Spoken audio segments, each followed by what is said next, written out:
Hello, everyone, and welcome back. It is now day 2 of Certified Ethical Hacker Bootcamp with Dean Bushmiller. Before we begin class, I'll point out a few of the widgets on your screen that you may find useful. On the right-hand side of your screen, that's where the resources widget is. You can access the slides and access the links that you may need for class. At the bottom of your screen, you'll see that Q&A widget. This is where you can enter your content-related questions for Dean to address during our session. We also have a group chat feature available, and you are encouraged to type in any comments or questions that you would like to share to the whole group here to that group chat widget. And if you have any technical trouble today, please let me know and I will help you resolve that directly. But spoiler alert, refreshing your browser usually fixes the problem. And I do have to warn you, for those who are subject to regulated status, that the chat feature should not be used, and that the audience may include customers, vendors, or competitors of you or your employer. And if you choose to take advantage of these interactive features in this training, and we really hope that you will, you are responsible for any information that you choose to share. And I will now hand the floor over to our instructor, Dean. The floor is yours. All right. Thanks, Heidi. Thanks a lot for taking care of us. If you all don't know this, I've worked with a lot of producers in a lot of different online stuff in the past 15 years. And O'Reilly producers make it look so easy, and it's not. So I'll tell you that right away. Unknown caller. Oh, somebody wants to talk to me. They don't get to talk to me. You do. I owe Heidi a Coke. So the thing is that this is tough, you know, doing this day after day and keeping that energy up and being generous with us and helping us when we have problems. And it's really easy to look at, but when something goes wrong, they're right there for us. So I think that's kind of cool.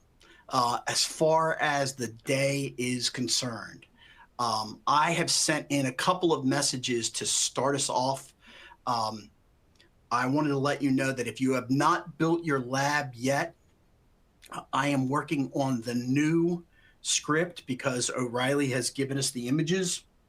So I'm working on the new script. If you would like to test out the new script today and help us, two things that I need you to do is send me an email.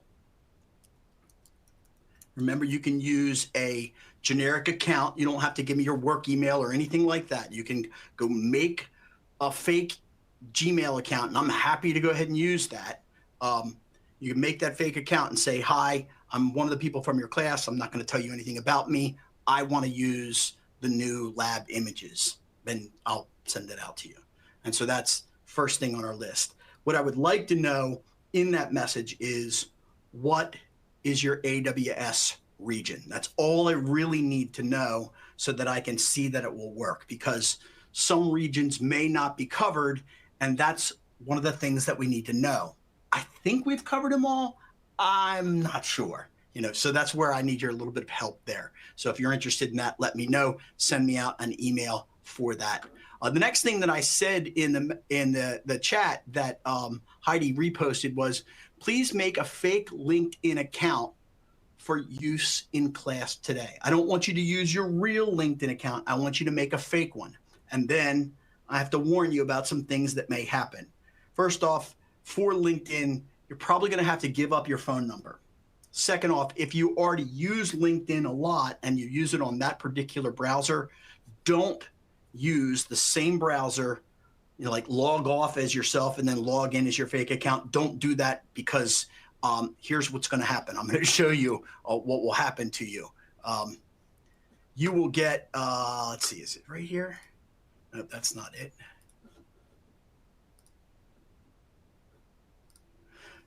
You will get locked out. Okay. So you can have two accounts at LinkedIn, but if you try to do them in the same browser, like logging off and logging back in again, then LinkedIn will catch you and will lock you out. And then this account is pretty much dead at that point. And from then on out, they are watching that IP address to see if it's a new account. Now, the good news is that you could probably, if you were a smart hacker, you could probably, in your lab, you could probably go to LinkedIn, from your machine. You know, you could go ahead and make a LinkedIn account right here and copy your credentials over and then move somewhere else, and it might let you. So just think about those things when you're creating that fake account. Okay. Thank you very much, APAC South, for RS. And anybody, please put those in emails, because then I want to kind of organize things in the email, but you can type them in here and I'll try to keep track of it right here. I brought up my machine. This is in US East 2, which is Ohio.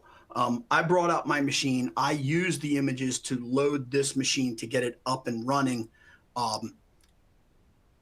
It worked just fine for me in that region. The next thing that I did is I went into, this is a web page inside of my Kali instance that's sitting out as Amazon. So I'm surfing the web from there, and I pulled up the GitHub page for our class, and then I went in and I copied and pasted these commands. You'll see right there, you'll see a little copy. So for all of the commands that I have in class, you can copy and paste direct commands from here into the terminal window, and it will work. Let's see. Now, one word of caution. The Windows machine will only stay up for 1 hour, and then it'll shut itself down. So if you're not actively doing your labs and you come back to it a little bit later on and you go, why isn't it working? It's because it turns the machine off. And I'll show you that happening actually today. But I turned on all my machines and I did my scan. And this is the first part of what we talk about today, is collecting these resources. You could then take this information and you could output it to a file if you wanted to. What I did was, instead of outputting to a file, I ran that command, as you can see right here. I ran that command inside of the Metasploit Framework console. So therefore, when I run it there, those results are available to Metasploit. I don't have to go to Nmap, export a file, and then import a file and go through those machinations. Is that a real email? Yes, it is. 1@vmlt.com is my real email. It's just the short one that I can use there. Okay. So there's our lab setup. Let me know if you're doing okay, if you've got your labs up and running. We'll come back to that in a little bit. Be careful if you're creating those accounts, because it will, every once in a while, it'll mess up and it'll lock you out. So just know that that's the case. That is one of my restricted accounts. I'll have to go back to that and figure out how to go ahead and do everything. I was looking for tester success to populate that here, and I did not see anybody doing any input on the page. And how I know that is by going to, let's see if I can show that to you elegantly. By going in here and looking at, let me slide my head out of the way, look right there, you can see the date of publish. Now, the last class that was it was a 4-day class, they did a bunch of new posts, those kinds of things. And you can see that they put their initials in there, like this person wrote EH was there, that kind of thing. But they gave me the author and who they did it with. You're supposed to track all of that stuff inside of this set of sheets here. Now, there is no set of sheets that tells you what the vulnerabilities are or what the permissions are on a website. I don't do that here because we got to kind of skip over that. But you would track, usually you would track that along with the user list and what they were capable of doing on a website, what those credentials would do. We're going to focus our time today on this web page, this page right here. Remember, make your own copy, to key in the services and look at those services. We'll get a quick look at those services. We'll exploit one of those services in class. which is the system hacking portion of the class, and then we'll move on to some other higher level things that we should be doing. So this is day 2. If you'd like to get into Mentimeter, you can click on the resources link that Heidi's put up for us. If you'd like to do it on a separate device, like a mobile device, like a phone or a tablet, you can go ahead and point it at that QR code right there. And remember, the code is always on the screen at the top of the screen up there. So that takes care of Mentimeter. I hope you'll join me in Mentimeter. So I asked, did you attempt to add to the page? And I already got my answer back, which was no, nobody did that today. You can do that after class. The website is back up and running. It's in its protected state. So that means that you're, everybody who's trying to log in at the same time could overwhelm that website with a number of attempts. So kind of sprinkle them out if you think about it. If you get locked out, send me an email message, and what I will do is I will, for an hour, I will take the controls off so that you can test a bunch of different accounts and you won't get locked out. And I'll do that whenever it pops up for you. So I wanted to talk about reading and the plan, and how the reading portion of this works and how it has radically changed for me within the last day. Then we'll talk about enumeration. You know I'm going to ask you a question about enumeration. Did you watch the video? That kind of thing. We'll get into vulnerability analysis, which we'll spend a big chunk of our time in vulnerability analysis, primarily because it's an important construct. We'll do a lab, and that's going to be a little bit different than yesterday. Then we'll talk about system hacking. I'll do a short demonstration in the system hacking, and we'll move on to malware, which will also be very short. Malware is critical to your discussion for the exam because they don't do things like professionals do, and you have to be ready for that on your exam. So I make something that is really CEH valid. And I also point to, and this is how you do it in the real world. Then we'll talk about sniffing. Wireshark is a big deal. We'll discuss sniffing and the sniffing labs that you can do. And then if you've created a fake LinkedIn account, then in the social engineering, we can take up a little bit of time in there. And then finally, we'll talk about the practice quiz sign up. You can do that. You don't have to do that. It's just an option for us all. So if you didn't open your resources, go ahead and open them now. This is links for where all your documentation and all those things should be sitting for you. You should have all that stuff open already, but just in case, I gave you the links right here. So we're going to talk about enumeration. And we're going to do a different kind of enumeration lab. It's the thinking about how enumeration works, not necessarily doing it from a hacking standpoint, but from a hacking your brain standpoint. So we're going to do the lab on that. But my question is, yes or no, did you get a chance to watch the enumeration video from that I talked about at the end of class last time? So just give me a yes or no. It's okay if it's no. I just need to know how deep I need to go and how much time I need to spend on that.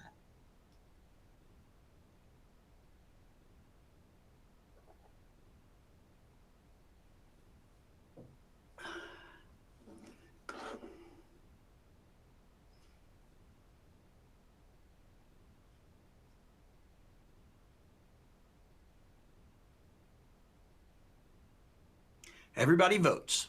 It's okay.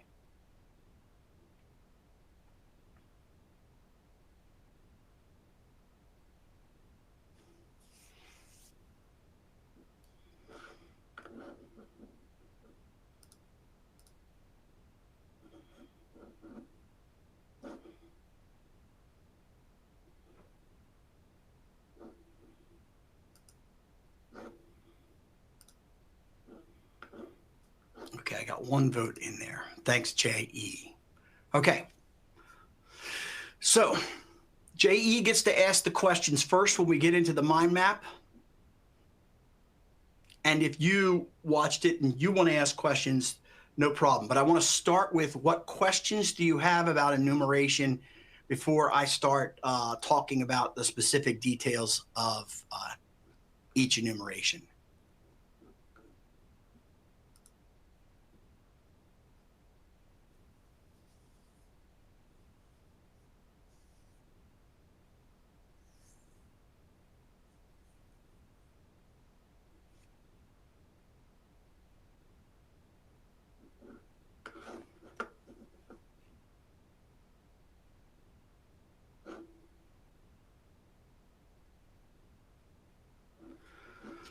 When I talked about, I have no questions and well explained. Okay, yeah, and the video really does a good job of getting it all out there.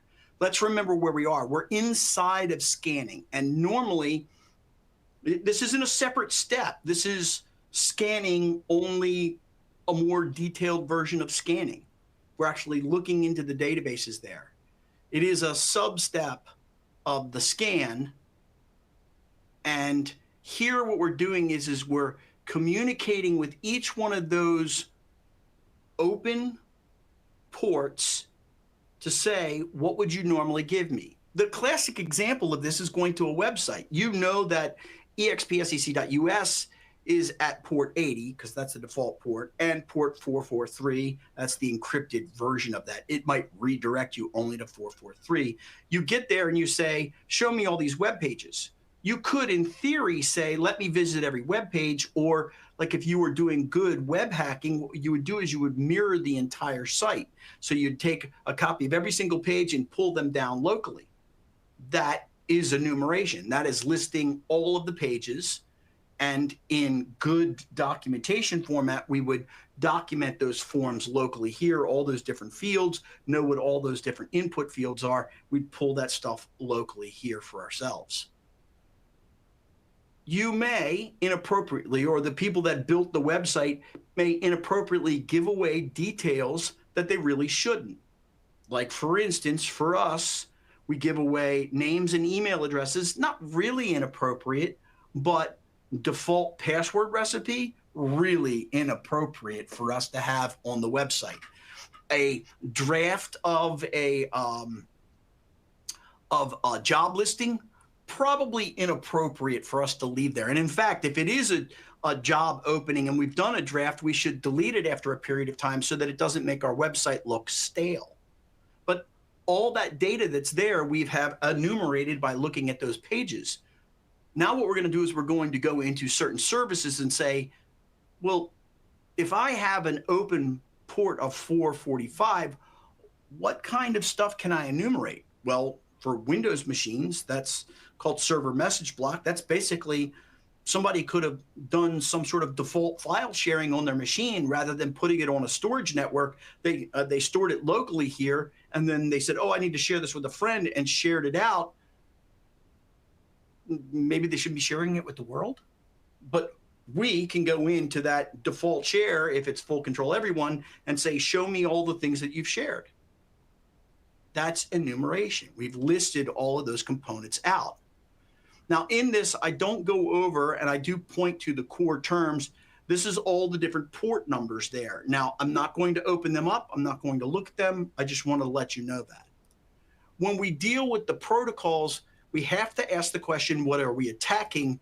And then when we attack it, how do we attack it? So generally, this is how we do attacking. If you understand the general principles of how we attack, then you can apply them to protocols that aren't listed here.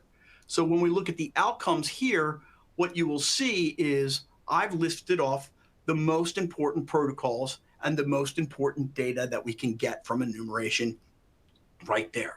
Now, I want to go through the first three of these, and then I'm going to go over to the first three techniques for attacking them, but it is on you to learn all of the techniques. That means watch the video if you want to, and then also do all of the techniques. Now, some of them won't be available to you and some of them will. If this service of VoIP is not running, you can't do an attack against it. That means that you're going to have to go in and make your own VoIP server to get this ready in order to run. Do you have to hack VoIP in your profession? Well, no, not if it's not a part of your skills. but you need to understand that with the examples that I've given here, these are generally the different pieces of data that you get. And then in the next section, this is generally how you would attack these kinds of protocols, given a couple of examples, and you practicing those examples in your labs, you should be able to make your own generalization of how to do this enumeration to get more results. So let's start off with the best protocol of all to attack on Windows machines is the NetBIOS protocol. So it's Windows based. And the key thing that has changed in the past year is that there used to be that SMB was all buttoned up for a really long time. But what happened was Metasploit found out that there was this little trick called server message block relay. And in version 3, it had a hole in it. And so because there is this compatibility with what are called relays in the default operating system of Microsoft, that we can now pretend to be one of those relay agents and make it cough up all this good data. It goes across many different ports. When we look at this, you can see that we can find out the name service, which is a big one on there, 137. But look at all the ports that are there. And then I always talk about 445, which is the server message block protocol for file sharing. People on Windows machines that aren't locked down with heavy policy tend to, if they're on the same network, share files from their default drive. And sometimes they'll even share out their entire C drive and say, oh, just go down into this particular location. And they'll set those permissions. Since they don't know the person's name, they'll go, well, okay, it's full control everyone. And so then they're sharing out files inappropriately. You might not be able to get to these files from the outside world. You might have to be inside on a device and then go after an individual client and say, what shares do you have available to you?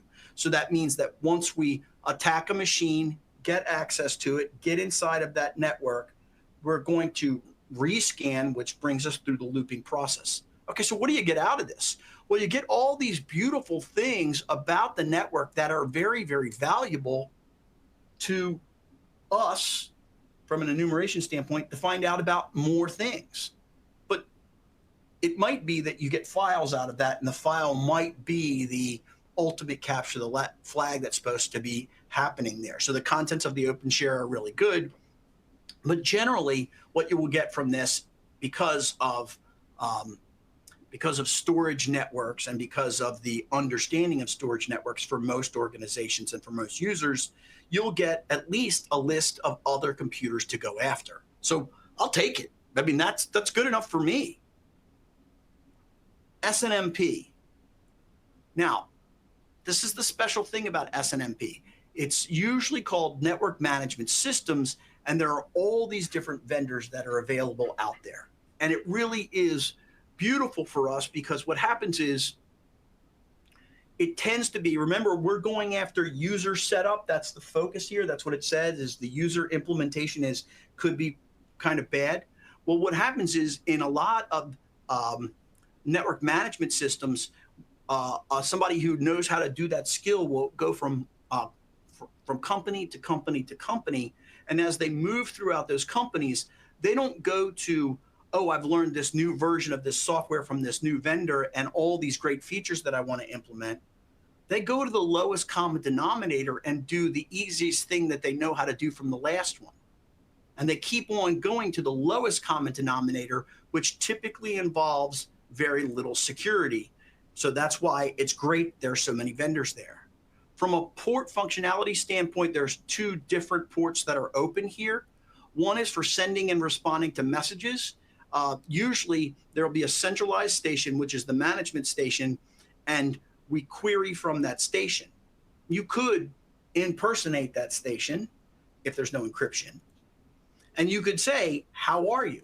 Or what you could do is you could just sit there and listen on that network. This is when any kind of Wireshark or any kind of T-Shark is the command line version of this that we would use, would come in really handy to sniff those packets locally, because they are sent out sometimes in broadcast or maybe we turn one of the devices into a listener. For 162, this is an alert from an agent. So if I have, for argument's sake, this is a wireless LAN controller. This is an old, small wireless LAN controller from Cisco. This happens to be the model 2504. So this thing speaks SNMP. And what it will say is, I'll install an agent on this. Actually, an agent's already installed on it, and I'll configure it. When these ports are dying, let's say that these ports are dying, I don't want to go out there in the field, so I'll pre-configure this to say when those ports are dying, that those ports are in trouble, and they'll send a trouble message to that workstation, that service station. That lets me know that something's wrong with this device.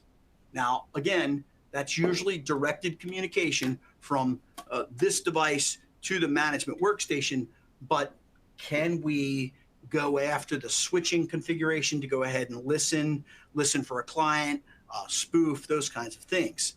Those kinds of elements that we get there tell us about core devices on the network, because the data that is acquired, depending on the host, whether we can query settings, sometimes we can even update settings. So you can say to this device, when wireless traffic comes to you, I'm your default gateway. I'm your router of choice.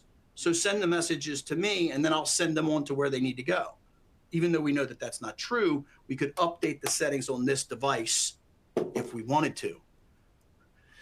Computers, like Windows machines, will also give lots and lots of details about themselves, like installed software running services, and even if it's still there, as wins.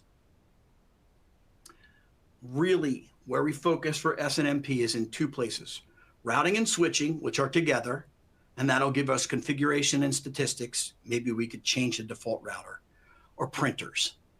This would give us configuration and statistics. What I look for in printers is I look for a usually some sort of local storage where I can store all my loot for later on, and see if I can reconfigure that printer to just hold files for me.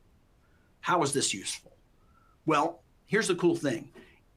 Most of the time, if you look at SNMP and you talk to this device, if you have it's not really a password, but we'll call it a password. If you have the username and password for this device, it tends to be that the way that they're configured is all the devices have the exact same setup and configuration for usernames and passwords. So if you can brute force this device, then that means that you have information for authenticating all the others. It may be that this device is all locked down, and there may be another device on this network that's a really small switch. This happens to be a Netgear unmanaged switch, but pretend for a moment in time that this was a managed switch. This little tiny Netgear, we might be able to, it might not have any kind of lockout in it or any kind of detection on it, and we keep on hitting this thing through brute force, and finally it goes, here's my username and password. Well, this doesn't have a lot of detection on it. This may have a lot of detection on it. I've already got the username and password from here, so I can use it against this. I don't have to brute force it. I've got it from here. I can use it there, because they tend to all be the same at that point. So now what we also find out is that we know all the devices under management. The best thing for us, the kind of like the holy grail of SNMP, is to actually compromise the management workstation where all this is being sent. That's not very easy because they put lots of controls on it. You may be able to reconfigure those devices, and this will support Mary in the middle. By the way, Heidi, I figured it out because in previous classes, I always talked about man in the middle, so now it's Mary in the middle. There you go. So we got rid of the gender in it. LDAP version 3. Well, we kind of think that this is Active Directory, but remember, Active Directory is LDAP, Kerberos, and DNS all mixed together. But most of the time, what we're talking about is Windows machines. The vendors are cross-platform Linux, Apple, and Windows. They're all available to us. The function is distributed directory services and eventually a centralized place for usernames and passwords. But there's other things that we can get there. When you look at LDAP, you've got two different ports. This is the clear text port, and this is the one over TLS. just because it's over TLS doesn't mean that you can't access it. And we'll get into some technical details in that in a minute. What do we get from this? Well, we get this kind of like file folder subdirectory kind of thing. The slashes don't go the normal way. They go the opposite way of what we're used to, but these are containers. And then inside those containers, eventually there will be a unique identifier. It looks like files and directories, but really we have containers and leaf objects. They call it branch and leaf sometimes, depending on who you're looking for. And then you have this queryable database that's very, very functional, and it has a data interchange there that is really quite robust. Okay, what good does that do us? Well, user accounts and passwords, but that's really, really late stages, and you'd have to have administrative privileges and all that kind of stuff. Okay. Service use. What services are in use? And again, I said DNS and Kerberos, but also you might even be able to look up databases that are populated in this database. Now for reconnaissance, what you really want is you want email, phone number, department, and role. But in Microsoft, everything is there. And I really mean everything. If you take a look at this diagram right here, this is the general page. If you look up above, you'll see all the different pages that are possible to be populated. What's also beautiful about Active Directory and LDAP is that you can carve off sections of this and you can say, you know what, for telephone numbers, you know, what I'm going to do is I'm going to hand that to the receptionist. And that person is in charge of, you know, routing all the phone calls, not an auto attendant, but a person that answers the phone. You know, welcome to Expanding Security. How may I help you? And they say, oh, well, I'd like to talk to accounting. Oh, let me transfer you. That person usually gets the role of keeping up all of those phone numbers. And so what happens is an easy way to distribute all the administrative load for keeping up with this is to hand that stuff to that person and say, here, you're in charge. You have the ability to add, change, and delete all of these phone numbers here. Does that person know a lot about security? Not really. They know about how to go ahead and do their job at the front desk and to make people feel greeted and welcomed, but they're not really a security professional. So that's who I'm going after. Maybe I get somebody to change phone numbers inside of here. Maybe I say, hey, I'm actually the new person in here and I haven't been updated yet. And they can even create me a new account in some instances. But all of these little different details can be handed out to all sorts of different departments within that organization. Now, special abilities here, really the late stages, when we're really deep into this, we can add and change accounts. And we'd really like to do that, but that's usually not what we get up front. One thing for Microsoft administrators, what they do is they deploy configuration on a container by container basis. So all the administrator machines that are sitting in this container right here are probably locked down really tight.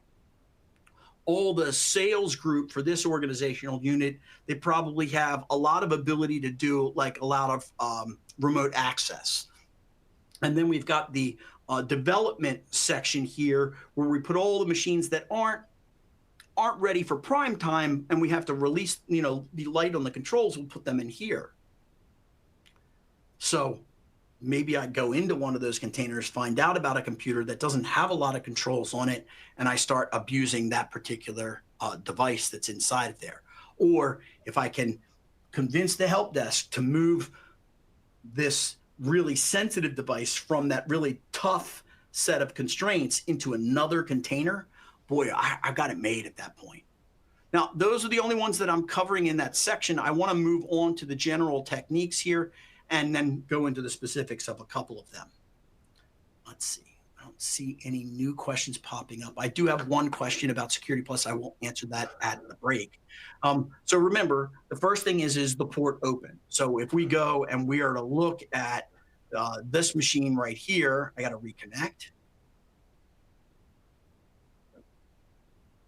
And I see that I've got two different machines here. There's 1010 and 1021.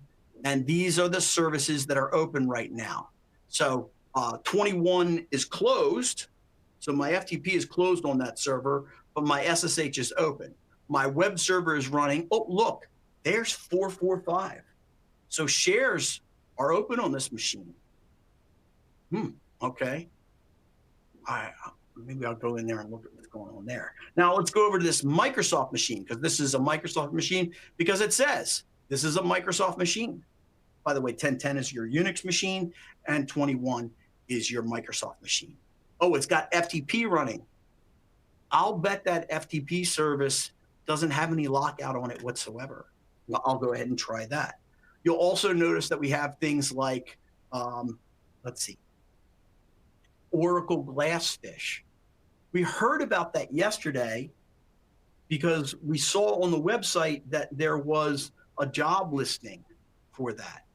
And by the way, this is a really old version of Oracle Glassfish that has lots and lots of vulnerabilities into it. If you're going to attack anything on these machines, if you only get one thing to attack, this is probably this and FTP are probably the top two on the list. So you can also see that we've got an Apache server running down here. All of those open ports down here, remember it says HTTP, but realize that it's on a non-standard port. And you have to be ready for that. Okay. The idea is that you've gotten services that are opening. You'll connect to each one of those services and you'll query it. In this case, we also have, by the way, 3389 open. Does anybody know what 3389 is? Type into the attendee chat. Does anybody know what port 3389 is? It doesn't say what service it is, but it's a well-known established port. What do you think? If you don't know, throw me a question mark with 3389 next to it, and that'll become a note card.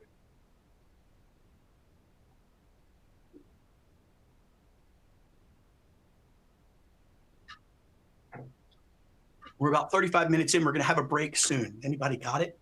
3389. Quickly, get to the internet. Yeah, RDP. RDP is the best. That's where we want to go all the time. Okay, so you got that piece right there. Is the port open? We know those ports are open. How are they communicating? Is it clear text? Can we sniff it? It's probably encrypted these days, but that's okay. It might not be. Now we get into authentication. Is there none? Like, for instance, a lot of services have no encryption whatsoever. I mean, authentication. Like, for instance, HTTPS. When you go to the website, you don't key in a username most of the time. Can we turn it off so that you have to log in before you can get access to the main page of the web server? Yes, but we don't do that because that's not what kind of world we live in today. Default for the device. This could be a default password or default password list. Now I want to put these two links into the chat. And what I'd like you to do is I'd like you to open up the second link.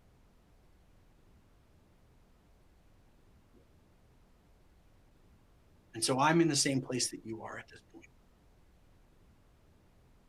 Now, what I'd like you to do is go up to the URL line for default passwords and type in a lowercase c. And that's all I'm going to do is I'm going to type in a lowercase c at the end of passwords, not an uppercase A, but a lowercase c.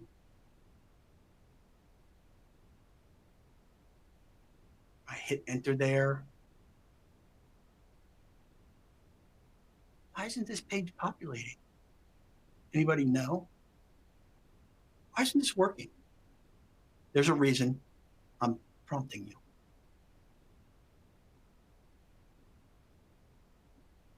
If you got nothing, throw me question marks.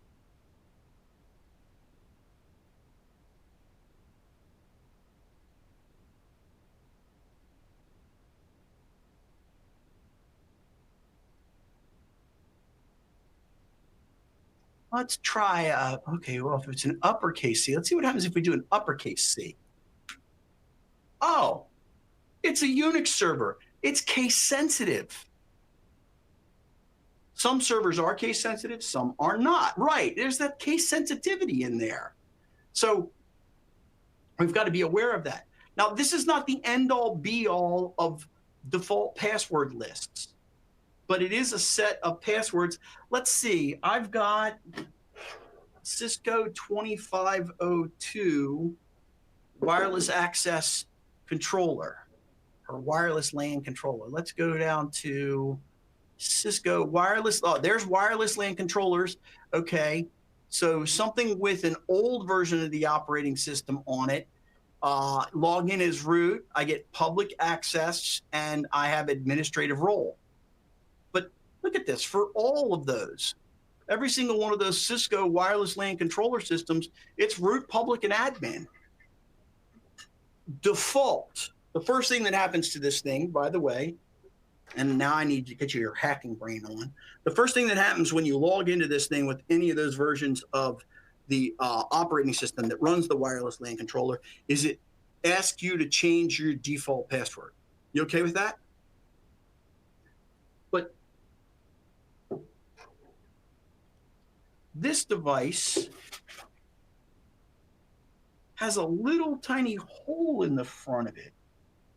Does anybody know what that? This one's got a little tiny hole right there. Anybody know what that little tiny hole is in the front? What's it say? What's it say right next to that hole? Sometimes it doesn't say. It doesn't say it on this device. It does say it on this device. Anybody know what fits in there?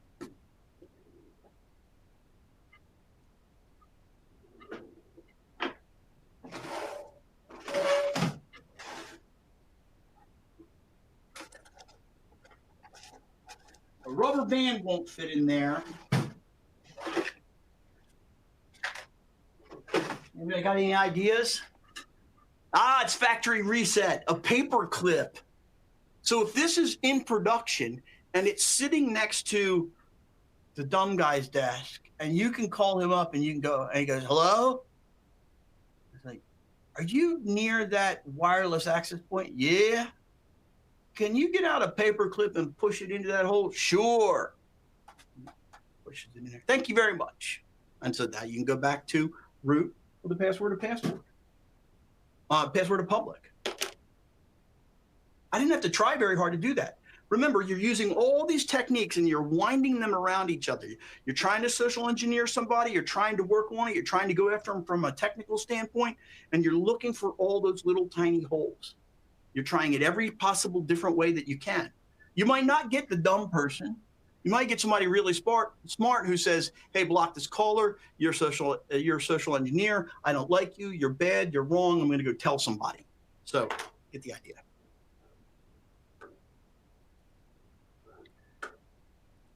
Default passwords are abound. If not, we can go ahead and do the disposable list of accounts. We talked about that yesterday and test if the email matches the domain login. From where else you got that? Don't forget about lockout. If lockout is off, you brute force, you go after service accounts.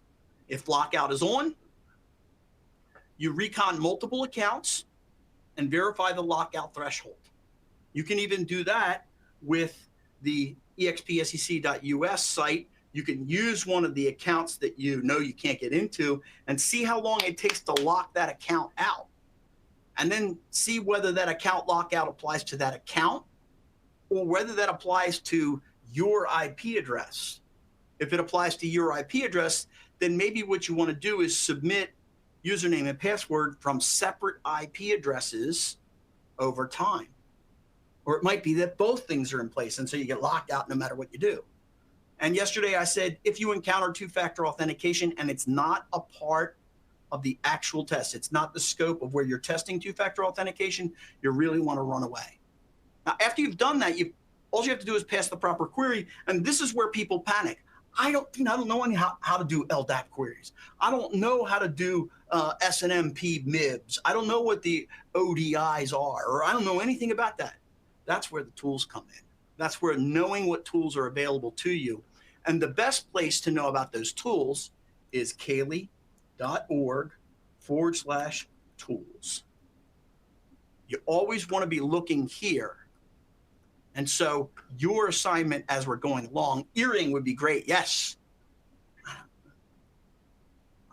my earring never took when I was a kid. I got it done when I was 18, and the woman who was doing it, she shot it halfway through and then shot it again, and then from then on out, I had to get rid of the earring. Anyway, so CEHv12 So now we just talked about SNMP, right? Didn't we just talk about SNMP? So SNMP. Oh, look, there's a whole bunch of tools there. Okay, let's look at LDAP. Let's see. I got to be able to spell it right. Look, there's a whole bunch of tools right there. So for everything, you can type in the protocol, and the Kaylee tools will say, here's all the things that you can use to attack LDAP. So I'm only going to use one example and explain it a little bit, but there's a whole host of tools. And if one doesn't work, try another. And that's kind of your skill that you build over time. That's not an exam skill. You're going to be given the list from the tools sections of what tools you have to use. But real world, you need to be able to use a multitude of tools, because some work now, some get disabled, some get figured out, and so you run into that. So I love the tools directory there. Okay, let's get specific about NetBIOS for a moment. There's your ports. In our enumeration, the normal way we do this is we start off with the most basic. I don't think that a null session is going to work today, but here's what it looks like. Net use, / the IP address. Remember, that has to be routable between you and me. And then we start off with the inter-process communication hidden share. That's called IPC $. Quotes with nothing inside, /user : quotes with nothing inside. That is, a username is the U, would be the username. We might have one of those or not. The other one is the password that you're passing there. Now, a simpler way to do this would be through like NetView, if it was available on your device. But there's a better tool out there. You might want to think about SMB client. And here what you can do is you can use SMB client, and you can say list the server shares with a password and these options. Sometimes you have passwords, sometimes you don't. Sometimes you retrieve the password because you were doing brute forcing against the FTP service, and you found a device there, a username there that worked, and you can apply it here, and that will open this up for you. So just because that brute forcing doesn't work against that host on the internet or that user in expsec.us, and you get inside of that and it says, oh, this is two-factor authentication, it's the next step, the username might be good on another resource. Worst case, they've tightened it up, they've got it all locked down, you can't get into it. Maybe you can look at the configuration files that are there. SMBconf and then LM hosts. LM host usually has some leftover goodies in it that will tell you about other machines that are available on that network. For SNMP, first off, version 1 and version 2 have no usernames whatsoever. They have what's called, instead of a password, it's called a community string. And the community string is either private or public. I mean, it's as simple as that. You type that in, you see whether that works right away. That's kind of like your first test when it says, please supply a community string. And by the way, most of the tools that you use today supply that first before anything else happens.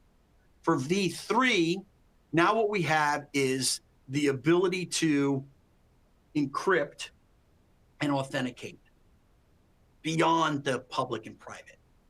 The default is no authentication and no privacy. Now, it shouldn't be called privacy, it should be called encryption, because that's really what it is.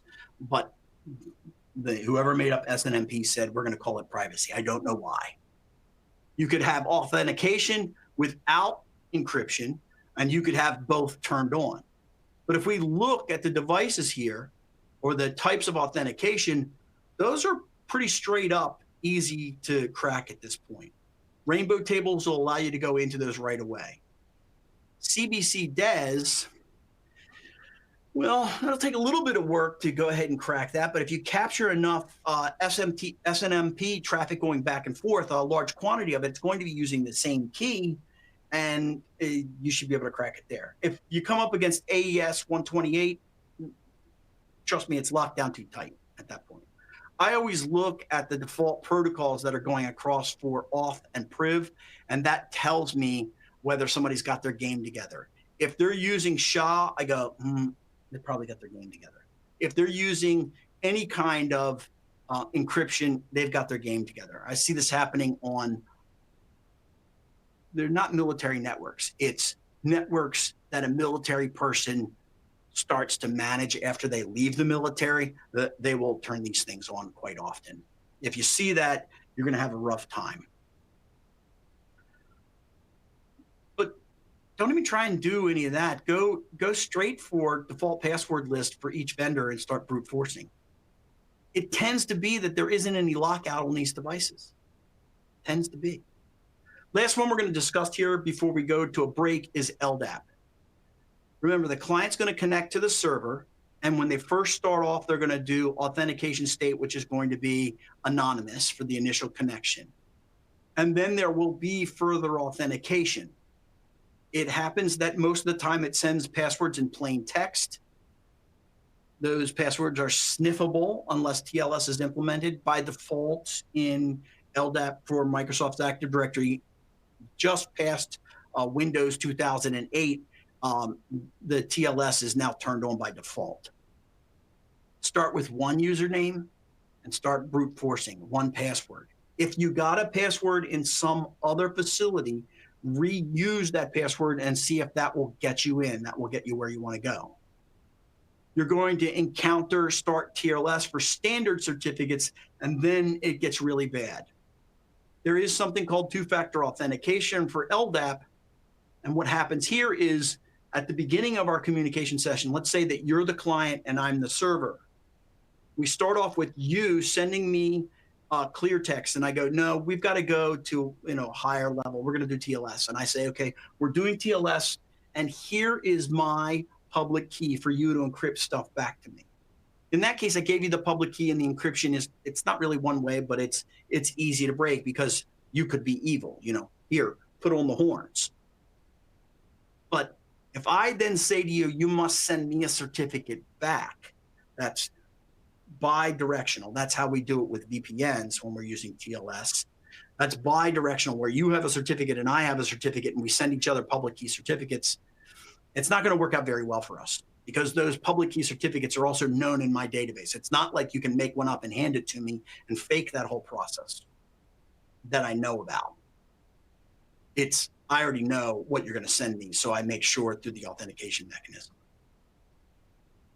Now, vendors and admins are going to set permissions on a container by container basis, so be ready for that. And there's lots of logging that goes on here. So be prepared for getting found out. Now, I'm not going over the other different protocols as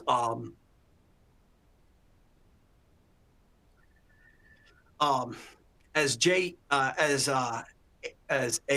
said, I think JE said that he had watched it. Yes. RS said, yeah. So watch the rest of that. I want to talk a little bit about testing implementations here and be ready for this. Your artifacts at this point are critical details, so they must be encrypted, and you must have a good mapping strategy. There's going to be lots of scanning and then enumeration and scanning and then enumeration. You're going to be going back and forth all the time on this. If you find something that is really sensitive to the organization, if the organization is listening, they might stop you. But you need to be careful and considerate of the organization and say, hey, you know what? I found something, like you found an admin account for Active Directory that they didn't know about, and it allowed you to change configurations, those kinds of things. You might want to go timeout, look, and go in and say, I found this thing. You need to lock this thing because I'm here right now and I'm going to tell you about it. But some evildoer is going to come in next right behind me, and they're going to try this exact same thing. And this is something that you need to protect yourself against.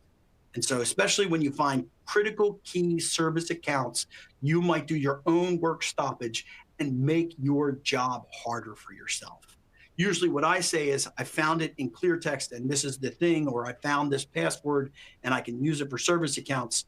What I would like you to do is I would like you to change it but I'd like you to give me a copy back so that I can use it and continue on with my test so that I know it, but the bad guys don't know it. And that will help you out a lot.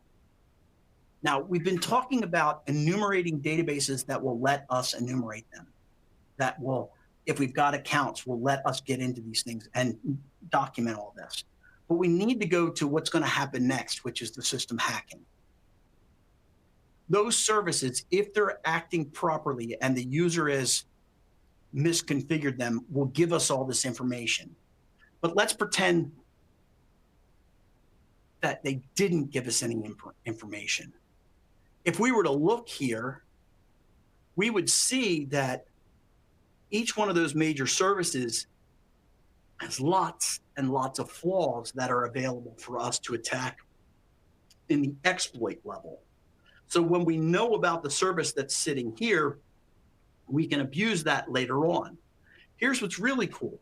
Sometimes you may have a low-level account against these services, an end user's account. And if you look at the CVE details, it says you need an account in order to escalate privileges, and then you'll get, root. All you have to have is a low-level account. And a lot of times, if you look at the CVE valuation number that's on there, it'll say, oh, this is like a 6 or a 7 because you need an account or privileges before you can get anywhere. Well, I've got my accounts from something else, and then I can use those here.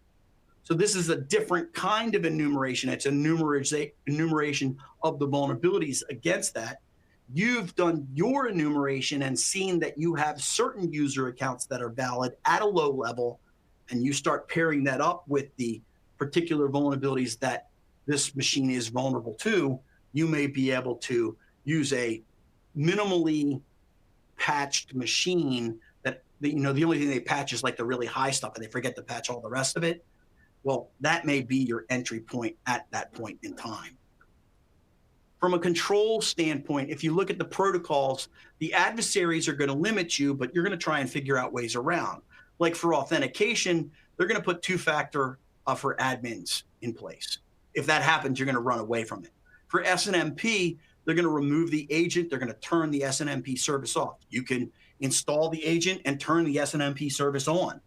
For changing the default community strings, you can brute force them. You can do passive sniffing if you want to.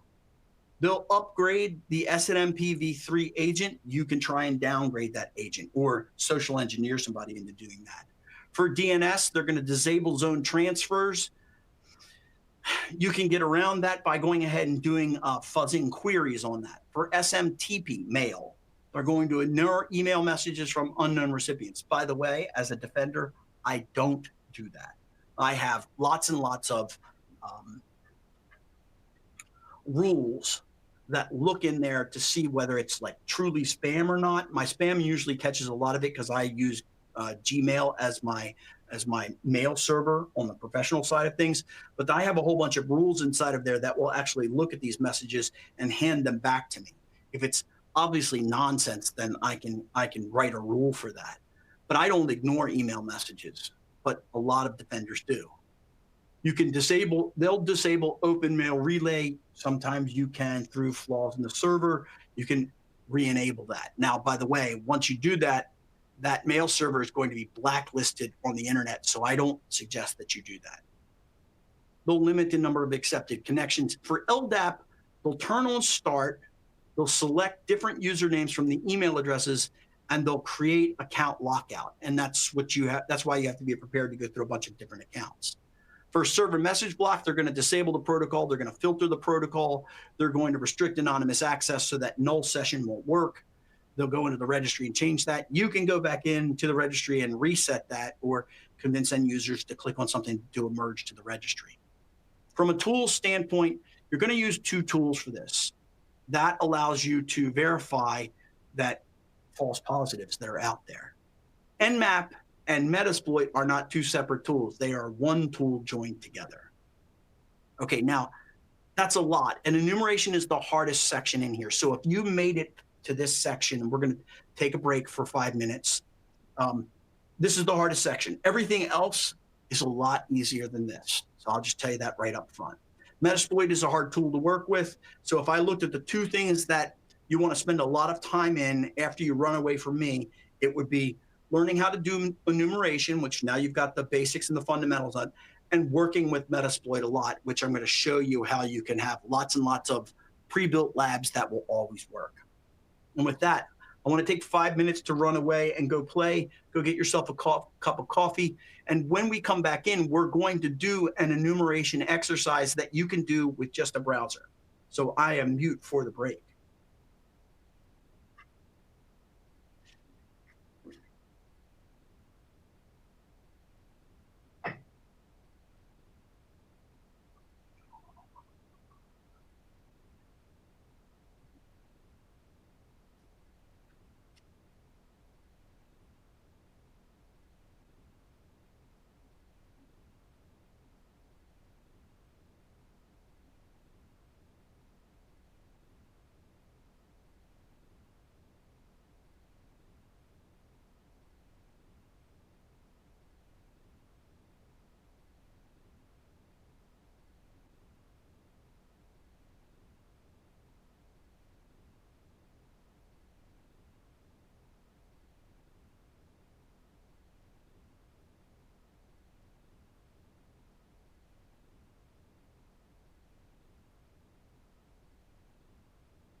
Are you ready to play? Okay, so here's what we're going to do. We're going to do a lab. I've given you the link in the attendee chat. Now, it's going to be real short. It's whoever gets the right answer, then that will end the lab. But what we're going to do is we're going to give it, it's going to be 2 minutes before we do any results here. So here's what happens. We're going to do enumeration manually, but we're going to do it using one of the tools that we would normally use. So if I go to nmap.org, now ignore the search, that white box up there, ignore that. If you do that, you're going to be in hell. You want to pay attention to the fact that this machine right here has, well, this list of this page has lots and lots of listings on it. And you want to learn how to use the Nmap scripting engine. That means that you're going to have to use the scripts. But what I'd like you to do is I would like you to use the facilities of your browser itself to do an enumeration drill. So in class, and you don't have to post it to the Mentimeter, you can post it into the attendee chat, because I don't have that up yet. So here's what I want you to do. I want you to find the exact count of the number of relevant web services scripts that are available to you. It's the relevant number of web services. So let's see what you come up with. There is a very particular number. If you can get close to that number, you're in a great space. So you're going to go here, and you're going to use the facilities of the browser itself to figure this out. Not the website, but the browser. About 60 seconds in, if you need a hint, ask for the hint. I'm going to mute for the next 60 seconds and see what you come up with.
way too high. All right. So here, I'll give you the first hint. I'll show it to you right here. I'm going to go up to the top of my browser and I'm going to choose Find.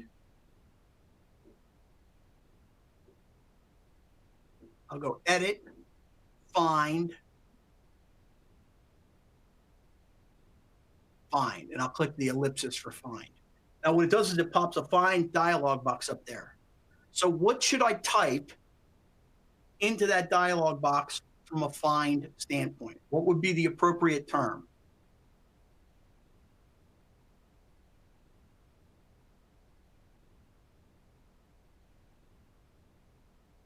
I'll type in what RS typed in.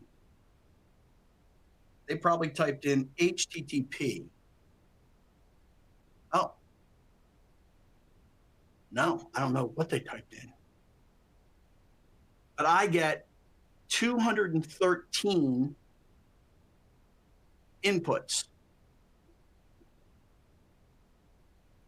I want to slide this over a little bit.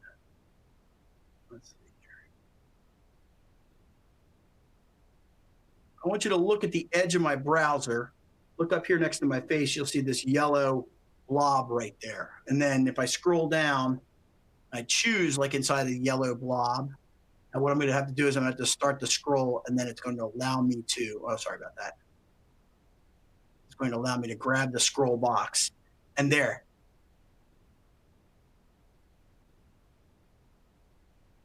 Look for scripts or href in the source.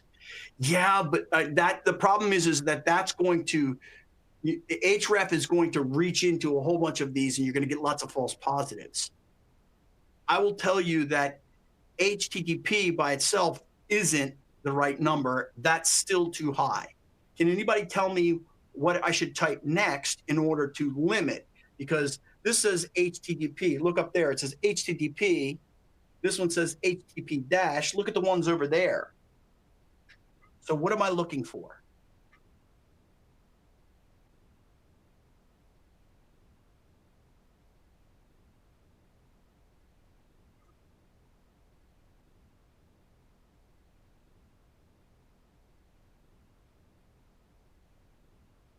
Anybody got it?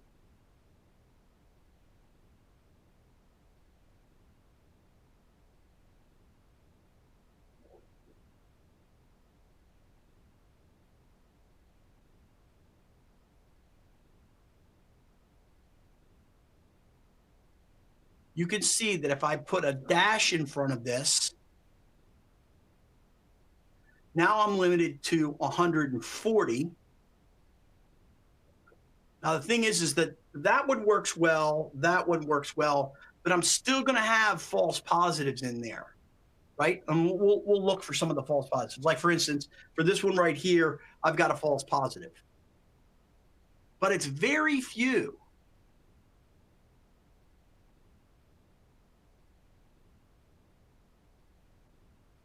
So what I could do is I could put a space at the beginning of this, and that would tell me that I have 4 items that are space HTTP, and notice it knocks out the other one. So there's 4 of them that are false positives. Now I take the space out of there, and it says now I've got 140. So that's 136. So if you look in source code, you'll find all in ... scripts. So I'm going to do what you said, RS. So file, let's see, this is scripts. This is where I don't use this, let's see, view, developer, view source. Yeah, I had to get to it. It's different on different ones. So then you said, now what I'm going to do is I'm going to do what you said, which is edit, find, and I'm going to say scripts, but I'm going to get too many for that.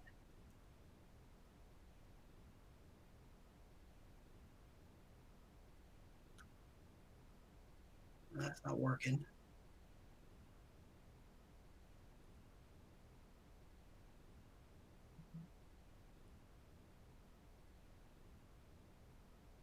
I do script,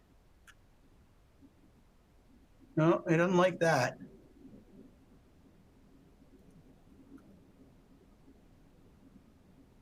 I have to do the close bracket, right?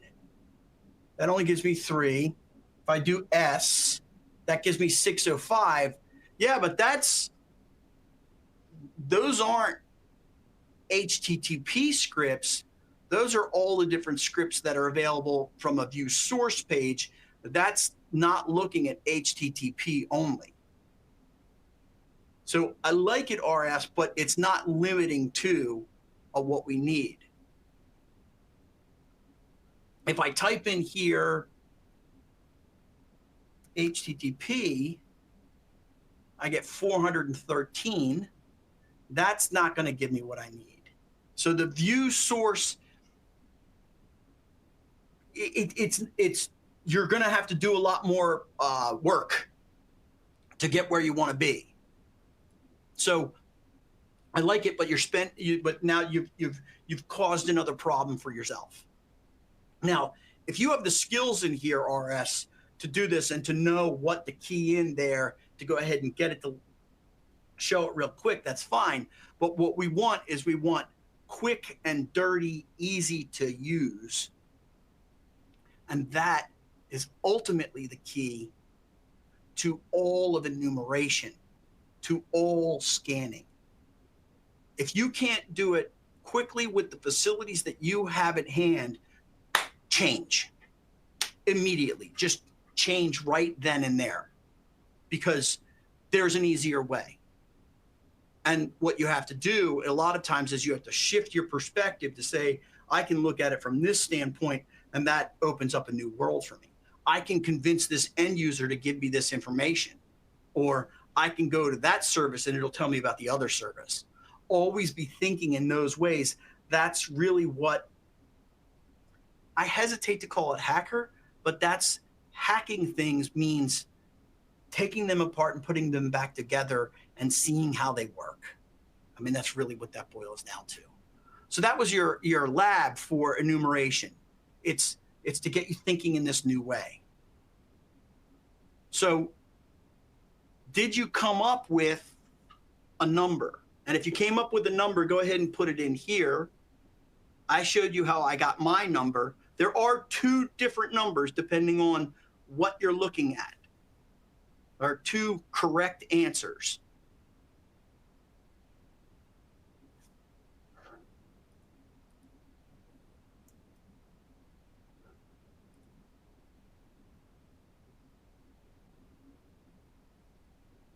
I put the source in the text file and then grep scripts file, grep HTTP word count.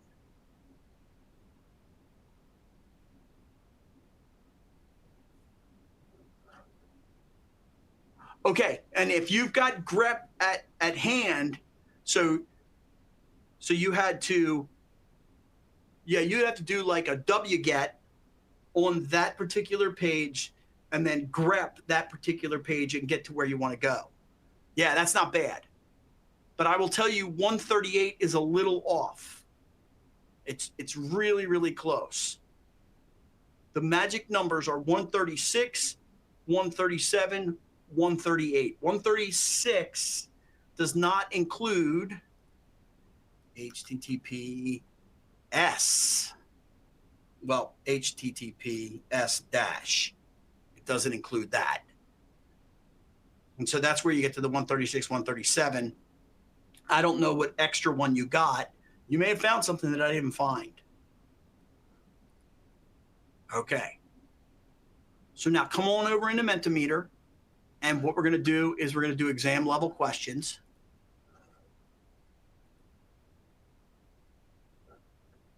Okay. Here you go. Port 80 and 139 are open. What kind of host is this?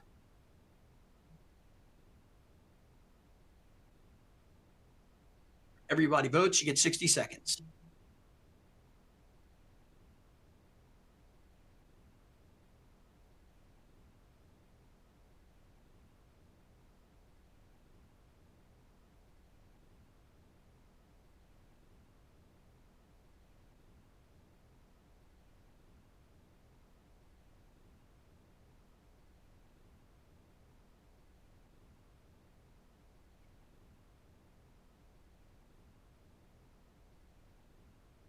30 seconds.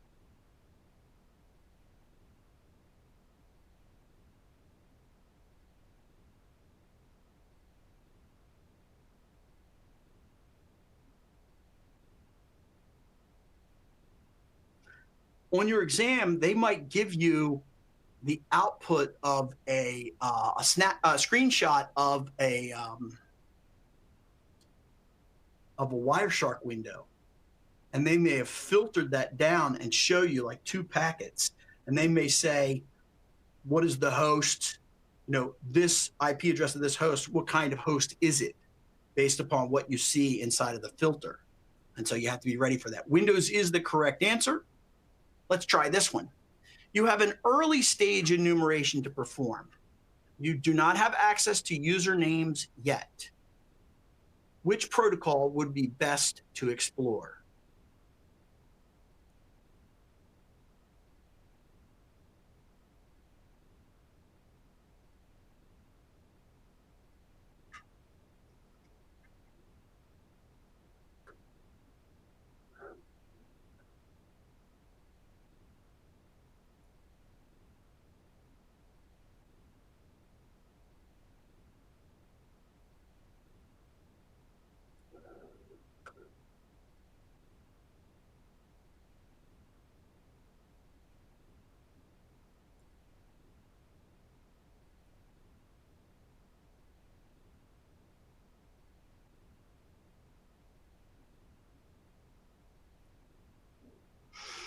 Everybody's saying LDAP. Now, here's a question. Here's a case of, is the you do not have access to usernames yet an extraneous thing, or is it relevant? Anything where you're dealing with LDAP is going to be late stages, and you're not going to be able to connect to LDAP anonymously. So you're going to have to choose a different protocol. So if you don't have usernames and you don't have access to usernames yet, you can't go into LDAP. You're going to have some sort of usernames, even if it's just like the list that you got from EXP, from EXP SEC. Even if it's just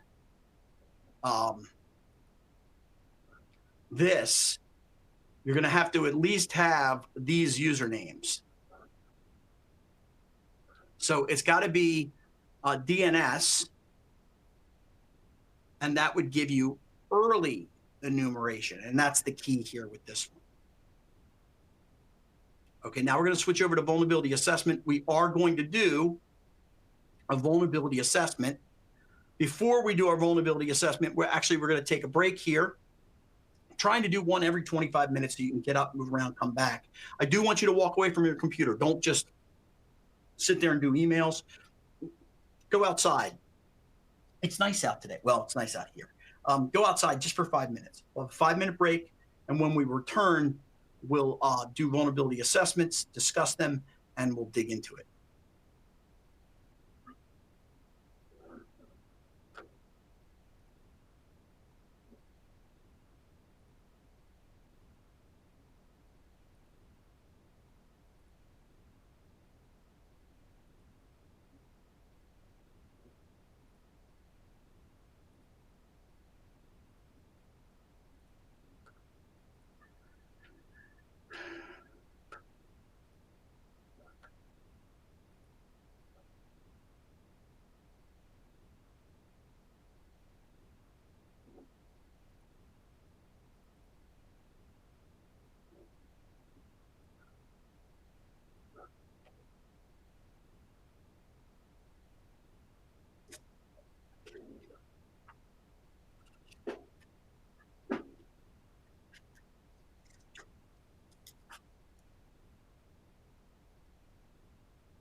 Welcome back.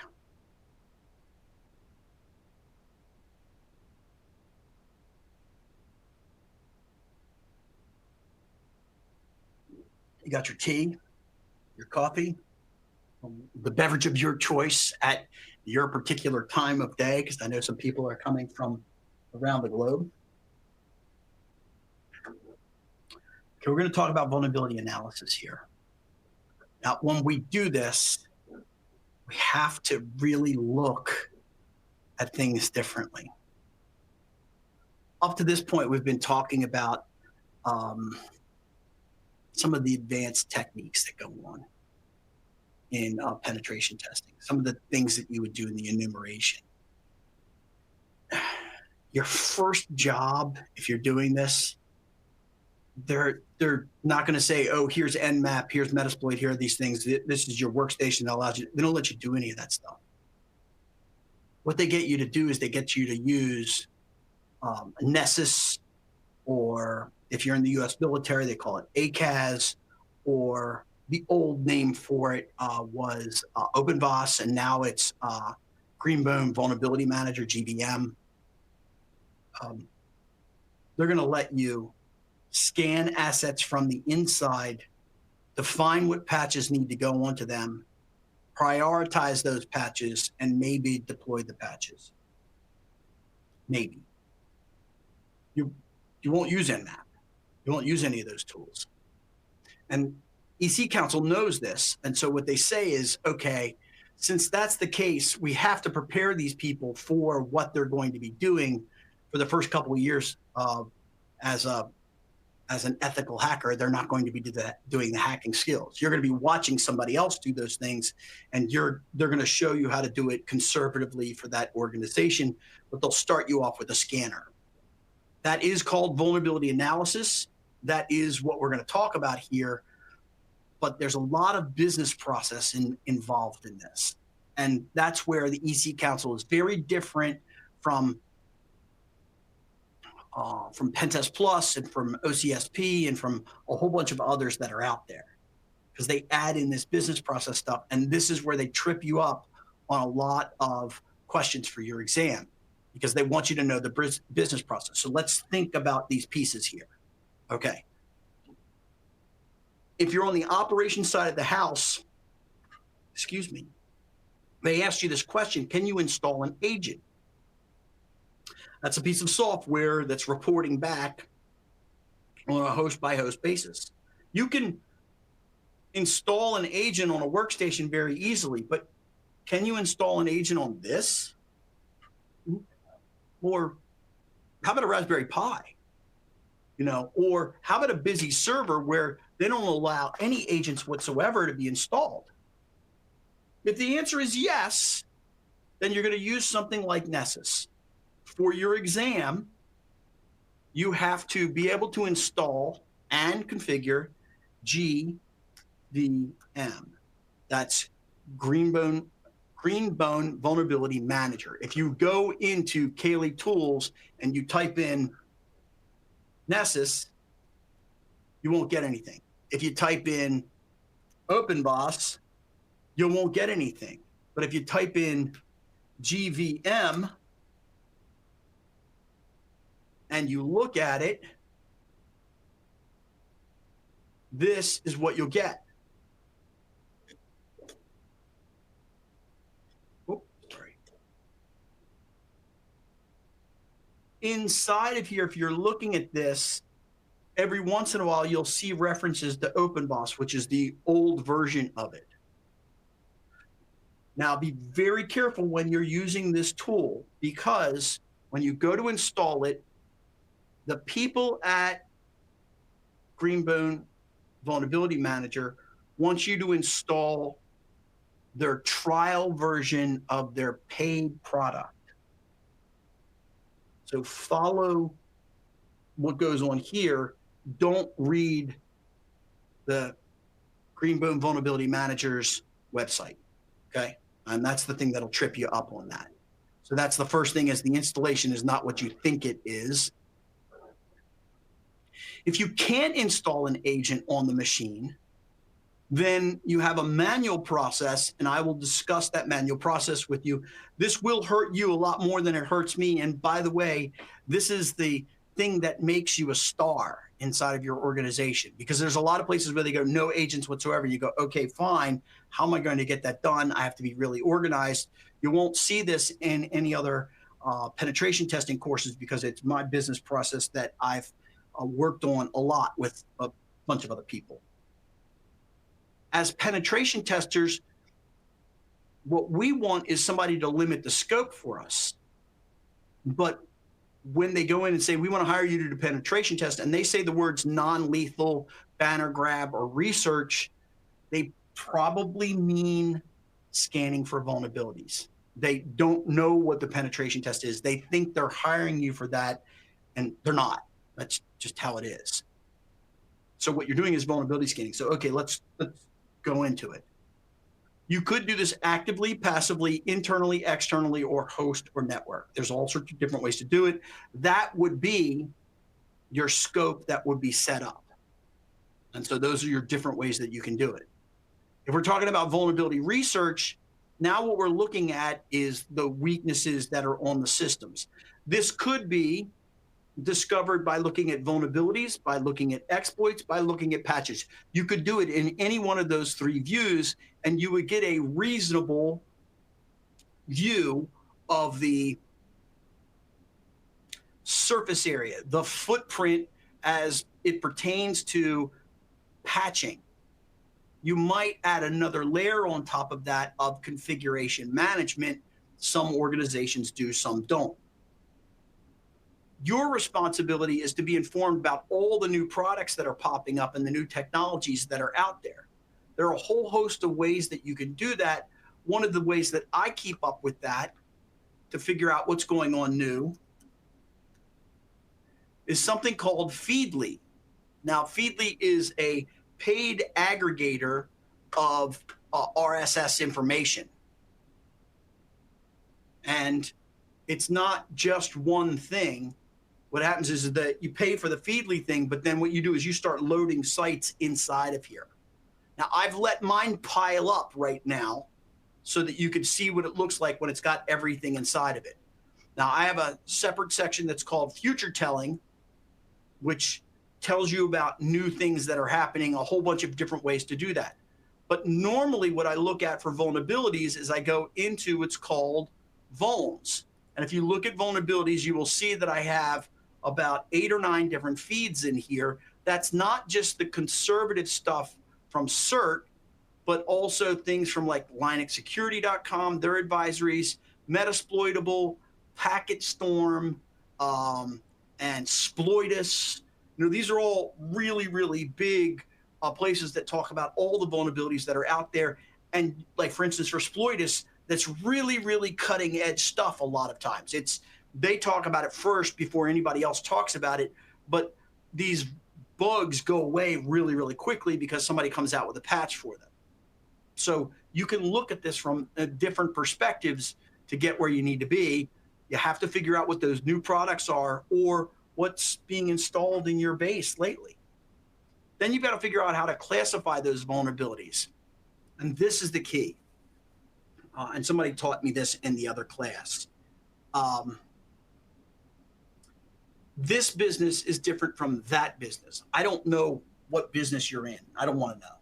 But I know Heidi is in the education business through O'Reilly.com. And so the most important thing for their business is to make sure that the platform is delivering in a timely fashion, whether it's voice, video, documentation, or this live presentation. There's a bunch of different delivery methodologies there. So what computing drives this profit for this organization?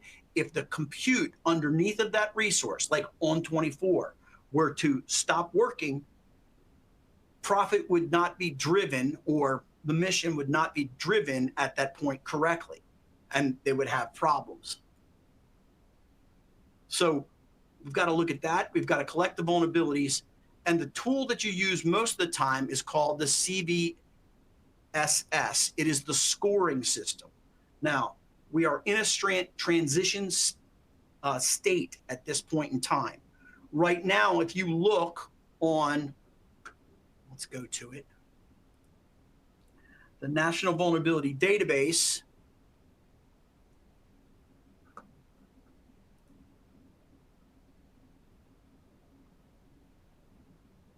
and you look at the vulnerabilities, let's see, is it going to show it to me here? No, I'm going to have to do it this way. CVE details.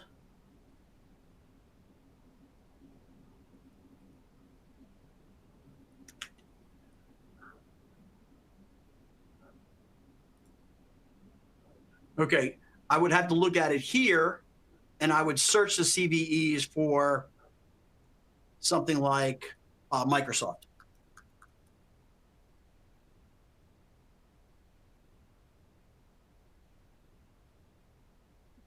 And then I would get the CVE details. And then when I look at each one of these, it would give me a rating. Now I'm going to have to go into it to get the rating. Hang on a second.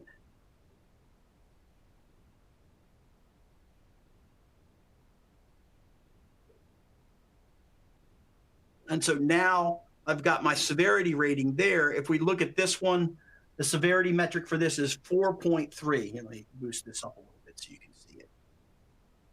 It's 4.3. Lately, there have been some that are like, 9 and 10, that kind of thing. Well, how do they get this score, and how do we use this score? Well, that score has been written by this scoring system right here. And here's where we're in a transition right now. This is the 3.1 calculator. You will notice if you look all the way over there that they now have the 4.0 calculator that's come out. So we're in this transition state now. Be ready to go ahead and deal with this. This has happened before. They had a 2.0 version, and now they have the 3.0 version, and now we're up to 4. Okay. And this tells you how to calculate these scores. So if you look at this scoring tool right here, these are all buttons that you can push to generate a score. And so I would urge you after class to go in here and look at the scoring system and play around with it. If you need more details on this, I have a 3-hour discussion on threats and vulnerabilities. That's a recorded presentation that O'Reilly had me do a while ago. And so it talks about this very system and how to click on all these things. But this clicking on all these things and understanding this is beyond the scope for CEH. Know that there is a methodology to the scoring system, and the higher the score number is, the worse it is for your organization. In the scanner, you reach out in the scanner, and the scanner looks at all the assets, looks at all the software that's not installed correctly or the older versions of the software, and it reports on that and says, for this asset, here are all the things that need to be patched on it, and here are all the scores. But see, if we have really, really bad scores on that one over there, and we have really bad scores on this one over here, we need to know that that asset over there, that drives business for, say, O'Reilly.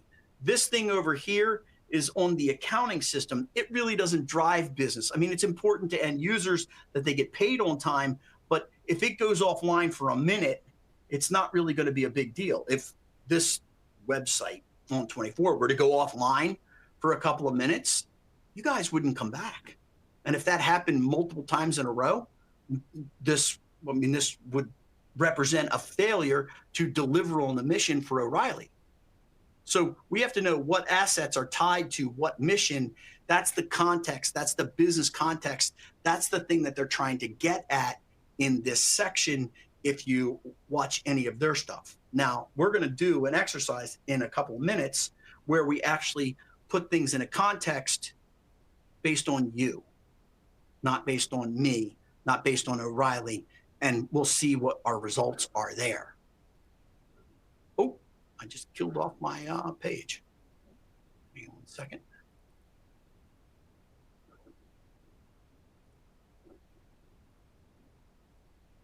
So in that core business process, what do? Well, we do a scan to identify the openings in the victim system. We figure out what those vulnerabilities are. Now, here's where things change. We do a pre-assessment, creating a baseline. That comes in this 7-step process here. You'll notice that I've crossed out at the bottom, creating protection procedures. That's what we do in the real world. That's what penetration testers don't do that. My job is to understand your business enough so that when I fly down and crap all over all of your stuff, you know it's important and you'll fix it. You should have set the scope for me so that I'm looking at the important assets, but now that's different. We're on the inside doing vulnerability scanning, so I'm a little bit more intimate with the organization. By the way, I don't know what's important to your organization from a business standpoint. I don't know how all the pieces work inside of there. I can have a pretty good guess after doing this for 20 years, and I'm usually pretty accurate, but I might miss something. That server over there, that's the really important server. That one little tiny server right there, if that goes offline, everything else goes offline. Like, for example, for O'Reilly, it might be if the authentication database, and if it was a single point of failure for you to authenticate to get into the O'Reilly site, if that went down, it's not true, by the way. If that went down, then nobody could get in to get to any of the resources for learning for O'Reilly. It's, by the way, it's all super fully redundant at O'Reilly. Okay. So this is the set of steps that we would do to create the baseline, to understand the organization. There is very little technical stuff that we're doing in there. That creating an inventory of all assets, that really means installing an agent on each one of those machines so that we can prioritize those assets, figuring out what's critical and non-critical, and then we start adding in things like risk management. If you are told to do this in vulnerability management, that you are supposed to do a risk management, stop. That's an inappropriate thing for you to be doing as a vulnerability manager, because you don't understand the business context unless you're invited to the table with the CEO and the CFO to know what things are driving profitability. They should have given you that information. You should not be making those kinds of determinations. But if they give you risk management or continuity labels to say, like, for instance, in the military, they have secret, top secret. In commercial entities that do research and development, you might have a research and development department. That's really, really critical to them. So you go through all of that process, and then you get into the assessment phase. This is actually what we're supposed to be doing. This is the interrogation, the scanning of it. You'll notice in this case, what I did is I crossed out a couple of other things, like penetration testers. Unless you are a physical penetration tester, you don't do physical security. You don't go around lock-picking lawyer. You don't go around jiggling locks. You don't check for misconfiguration and human errors. You do that in the penetration test, but you don't do it normally here. What you're doing in this context is you're running a vulnerability scanner. Okay, what do you do after that? Then you identify and prioritize the vulnerabilities. You have to know the business context, or you can't go ahead and do that. Then you have to figure out business prioritization to scan results. Again, you can't do this. You can validate vulnerabilities. Go to that machine, very laborious process, and see, in fact, that it has the old version of the old software on that machine.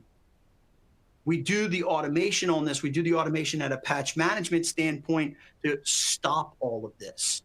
A lot of organizations don't do any of the scanning. They just do patching like crazy, and they patch every single thing that they possibly can, and they don't run a scanner.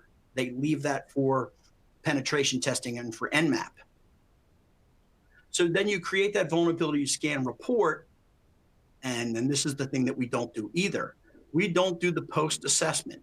If you look at these components here and you read through this section, and you were to commit this to like 3 or 4 note cards, then all the business process questions that they ask you, well, probably 1 or 2 don't fit this.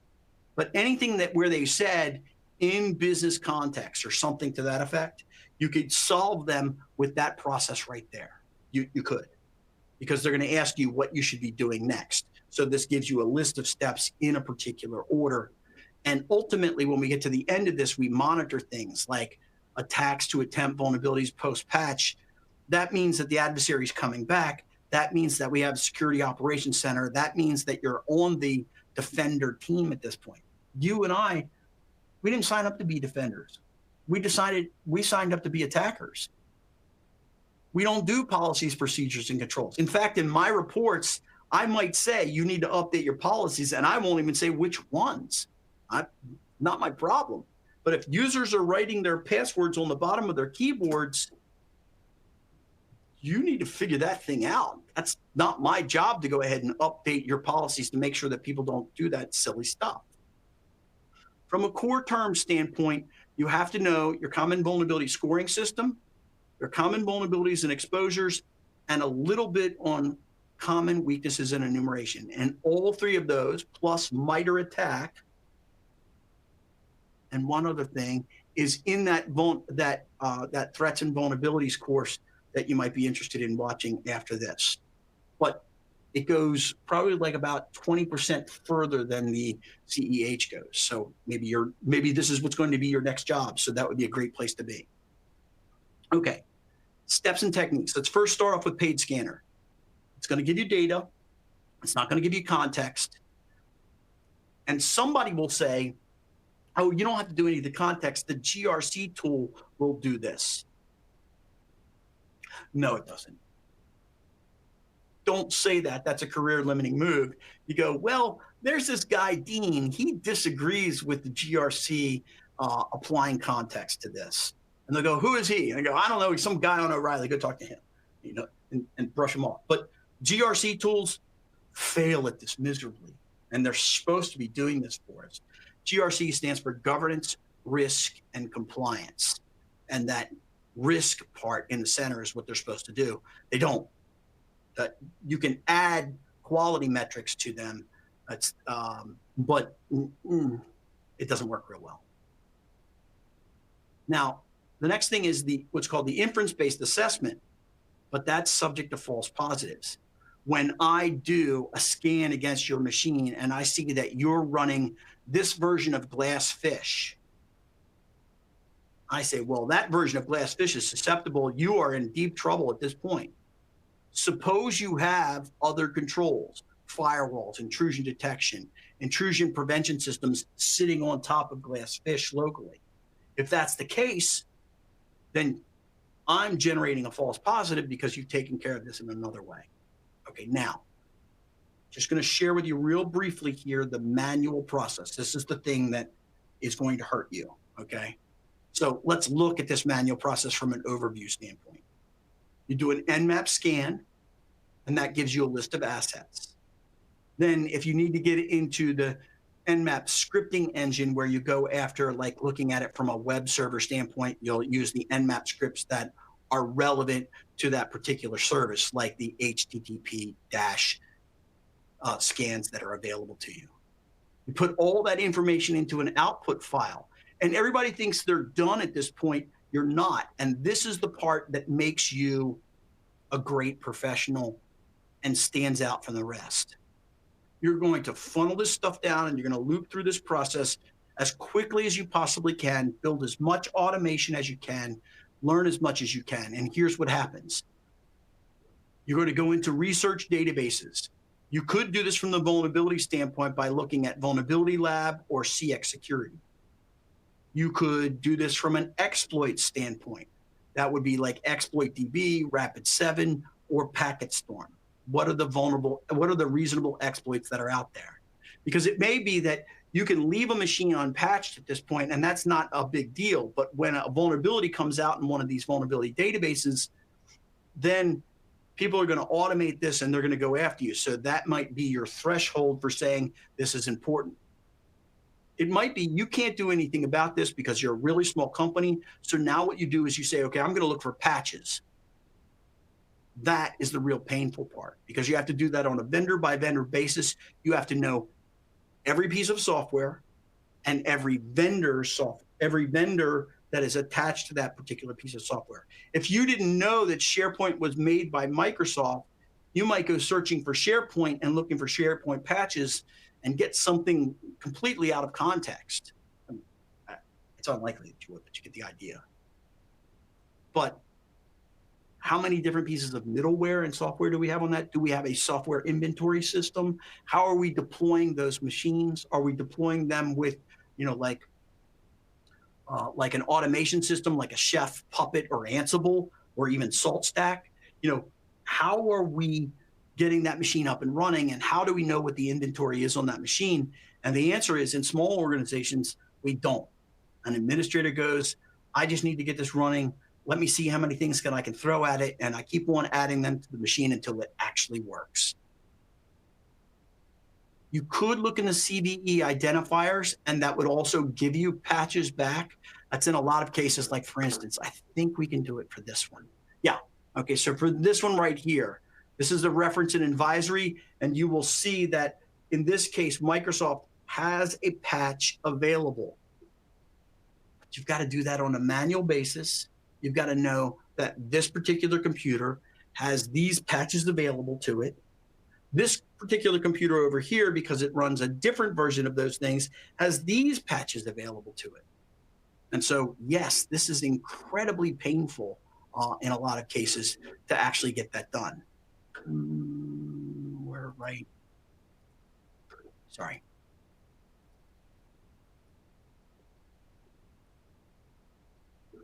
I lost my mind.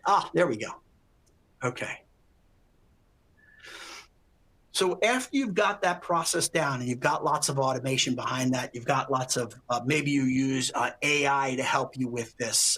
Maybe there's an AI tool that comes out that does a lot of these things for you. It's going to have false positives in it, trust me.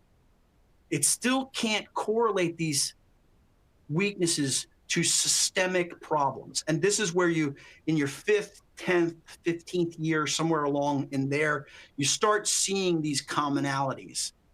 Like, we purchased from this really bad vendor, or we have this really bad process internally, or we've got bad infrastructure that we don't know how to manage. Once you make those determinations, now what you're starting to get to is to get into solutions. And if you're a penetration tester and you want to, beat on things, then this is really not the place to go. But this is the place where you're going to make money. I go into organizations and they say they want a penetration test. I get there and they want me to do a vulnerability scan. And I go, listen, I'm going to charge you the same amount of money whether I saw wood, patch things, or run a vulnerability scanner or do a penetration test. My fee is my fee per day, and that's it. And so if you want me to saw wood, fine. I'll go ahead and I'll saw wood. But you should be paying me for doing something like this. You should pay that other guy to go ahead and the low level price to go ahead and get these things together and then have a conversation with me. Sometimes they don't want to hear that. Sometimes they don't want to talk about that. It's like, just run my scanner for me. Okay, just give me a pile of money. So sometimes it comes down to what's going to go ahead and make you some dough. From a testing standpoint, your time, now this is really, really dependent. How many assets are there? At a minimum, if it's just one asset, this could take you 4 hours. But this could take you hundreds of hours on different locations, and this could be really painful. You've got to review all the assets, and I tend to say to my organizations that I work with when they tell me to come in and do this, that we're going to limit the scope to scannable assets. And they say, what do you mean? I go, well, if this device that you're using, if it gets turned off and it only gets turned on during lunchtime, like for instance, maybe like I've seen in big organizations where they'll have their own cafeteria, and at 2 o'clock, the cafeteria is closed. So the device that hooks up to that cash register that generates all those reports, they turn that whole section of the company off to save energy at that point. So therefore, this asset, because it's turned off and all the power around it is turned off, this is not scannable at that point. And so it may be that I have to go in and do a whole bunch of iterative scans to actually find something out. Okay. Last, from a business standpoint, the report artifact is going to be this scan report. For your exam, Green GVM is going to allow you to do the scans, but you need to know how to do the scan reports. And that will bring me to my book, that I'm going to talk about, not my book, but somebody else's book that will help us out with this. From a threat standpoint, if I, as an attacker, can log into the scanner, now I can see all the unpatched assets. If I can convince you to give me, or I can find on shares, the reports themselves, I don't have to log into the scanner. I can just see an old report and see how fast you're actually patching. The unencrypted reports should never be, but they always are. From a control standpoint, on the network side of things, they'll put in packet filters, traffic shaping devices. They'll try to use data loss prevention, and this is a EC Council answer to use data loss prevention in these cases, but it does not work. So that's something that you go ahead and eat for the exam. Data loss prevention is only to protect against insiders that are making mistakes.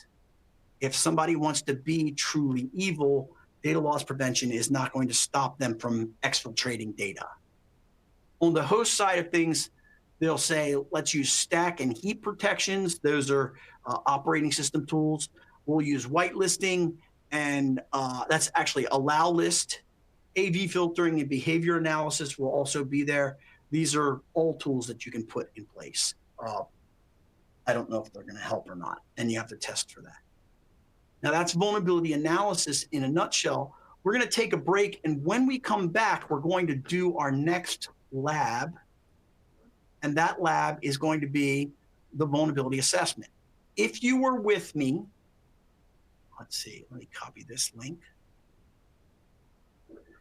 If you were with me before in the previous class, you must do the advanced portion of this to set up this. What I want you to do is I want you to go on a break, and when you come back, I'm going to ask you to open up each one of these in a separate window, and we're going to rank and order them based upon your organization. You don't have to tell me what your ranking and ordering is, but it would be helpful. And so with that, run away and go play just for 5 minutes, and we'll come back to do actually a vulnerability analysis for you.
Oh, that was me mute. Thank you very much, Heidi. No, it's me. Thank you. Okay, so welcome back. What I want you to do is I want you to open each one of these tabs in a new, each one of these links in a new tab. So you can see up at the top of mine, here, let me pull this down a little bit. There, you can see that I've got the different tabs open that I'm going to use. If you were here with a past class, what I want you to do is I don't want you to use the identifiers here. I want you to do the advanced identifiers. If you've never done this before, just do 1, 2, 3, 4, and then the wiki isn't really good. So then do this number 1 by itself. Now, the number on these things is no ranking at all. What we are doing is we are doing a risk assessment here on the fly. I want you to picture your company that you work for or your previous company that you work for and say, if all of these things came to light today at one time, which ones of these would be the most important to our organization? Which one would be the least important? And then all you're going to do is you're going to reorder them. Like I'm reordering these tabs right now, and I'm saying that this is the most important, this is the second most important, this is the third most important, that kind of thing. What it requires you to do is to open up the tabs and read the description that's usually in the first paragraph. Read each of the descriptions in the next 5 minutes and then order them. So give that a shot. I'm going to mute just for 5 minutes here. If you're having problems, type into the attendee chat. Tell me what your problem is. I'll help you out. So I'm going to mute while we do this exercise. As soon as you've got all of yours ordered and ranked, send me an exclamation point in the attendee chat. I'm mute for 5 minutes.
Okay, folks, you'll see if you look inside Mentimeter or on my screen that you have the ability to do the ranking from worst to best. And so that's where I want you to give me your input.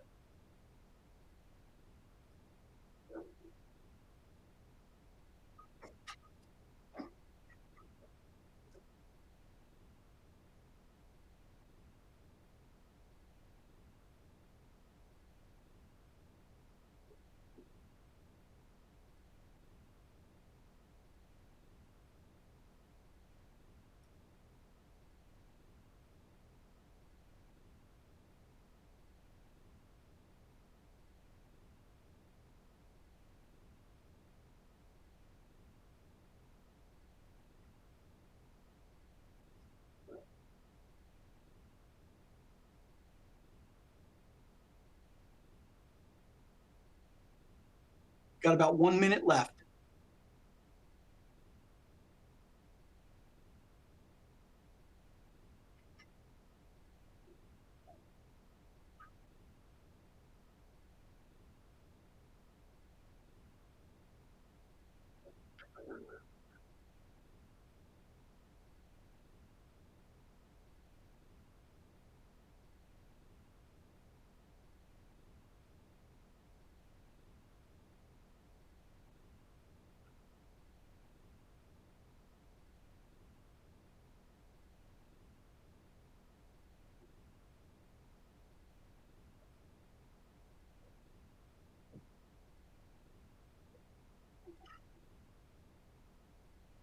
All right, I got my first ranking.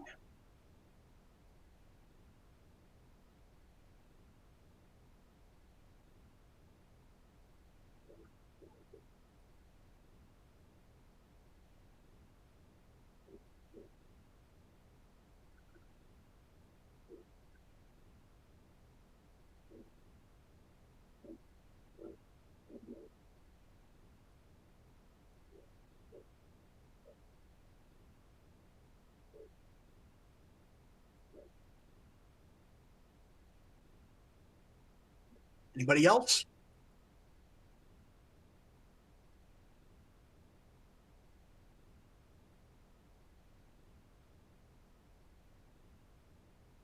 Okay, let's go through it here.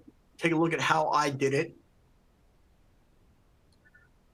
First off, the first trick with this is that I've given you the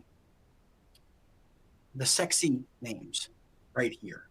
And when we look at the information, it's given to you in the CVE names. And you have to find inside of this one, what's this? This is called, there it is, right where my head is. This is called Venom. So a lot of times that will happen to you, where one resource will give it to you in the CVE identifier name. Oh, pardon me. And the other one will give it to you in the sexy name. And I did that to you with stage fright. I made stage fright be the one from Wikipedia, because you're going to have to take in your ranking, you're going to have to take things and reorder them from different sources and bring them together. For the advanced people, I had them go to a bunch of different sites and try and mash all that stuff together. And that's not easy. So then let me show you the logic that I came up with here and why things were in a particular order. Let's first talk about stage fright. I want to take care of that.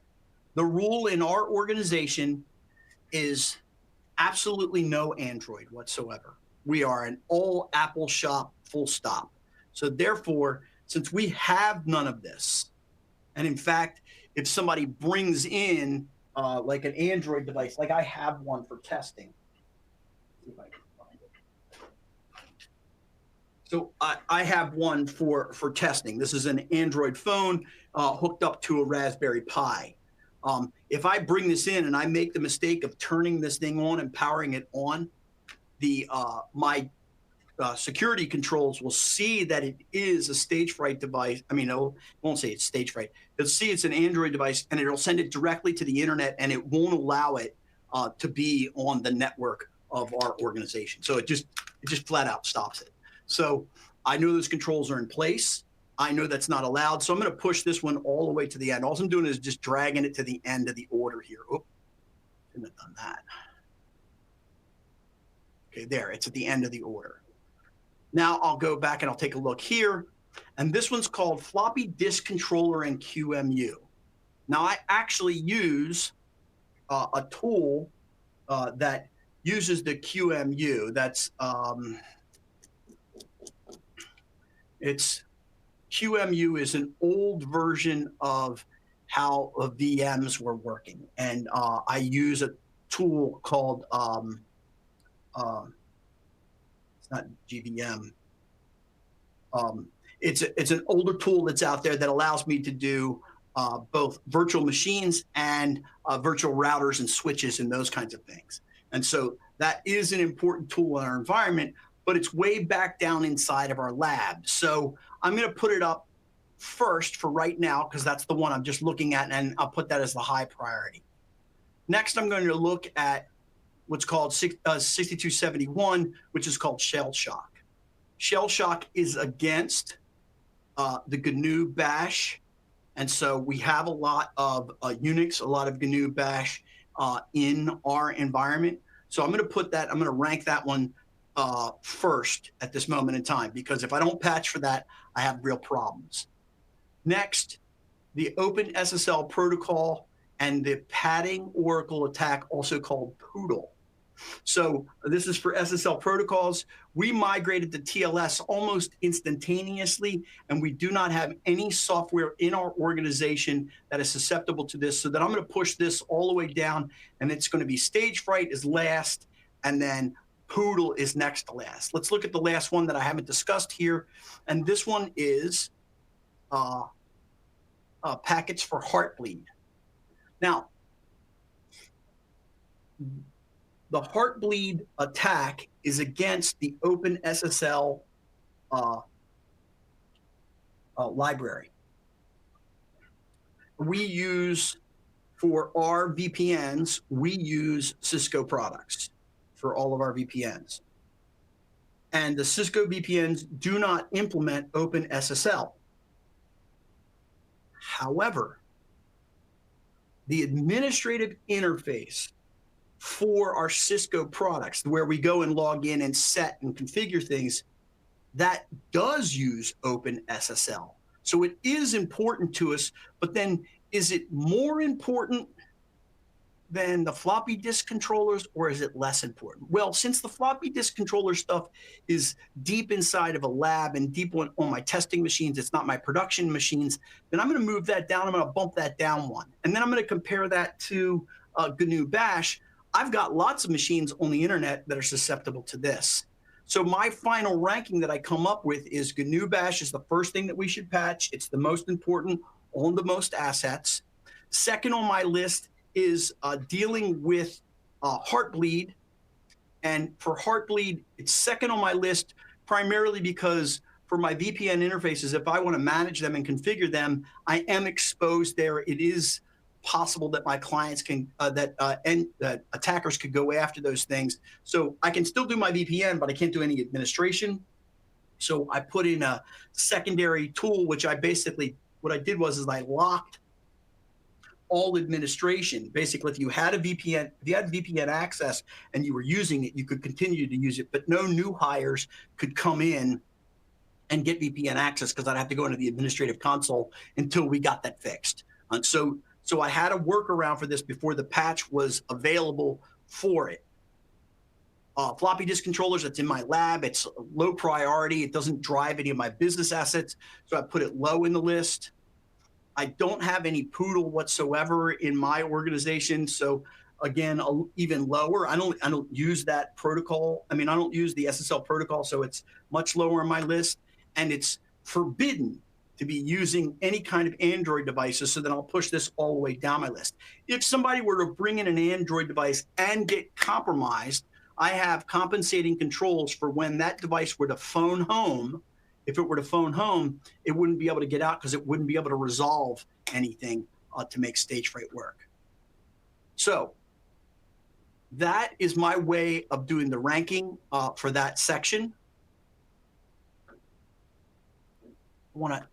I want to ask, are there any comments? I'm going to go over here and take a look at what your ranking was. It doesn't matter what the ranking was here, but I just wanted you to do ranking.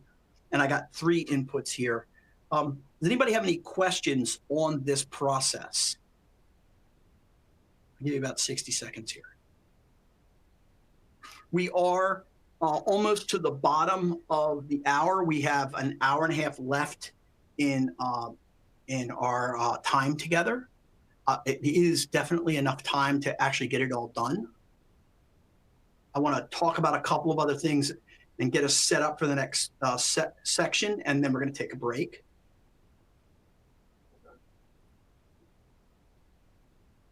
So first, before we do that, let's do our quiz. So why is shell shock not a vulnerability for the Microsoft operating system? What do you think? You got 4 choices here.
Okay.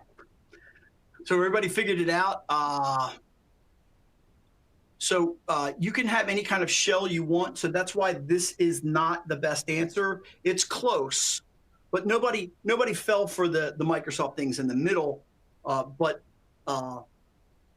it can work. The default command line for Unix machines, well, it's operating system dependent. Okay. Now, we haven't looked at Metasploit yet, but I want you, based on the knowledge that we've talked about in vulnerability management, when is Nmap better? When is it better to use Metasploit than to use Nmap? I want your opinion where you stand right now, because I'm going to change that opinion very soon. But I want to see where you sit right now. 60 seconds.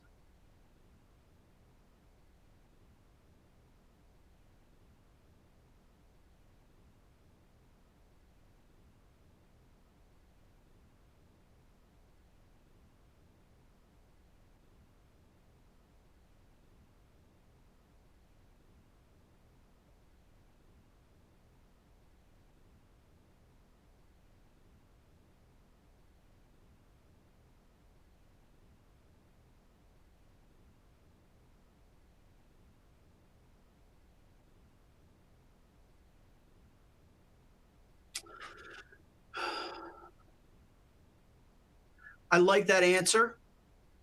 Anybody got anything else? We can add to this. We can be more robust here, but it's really good.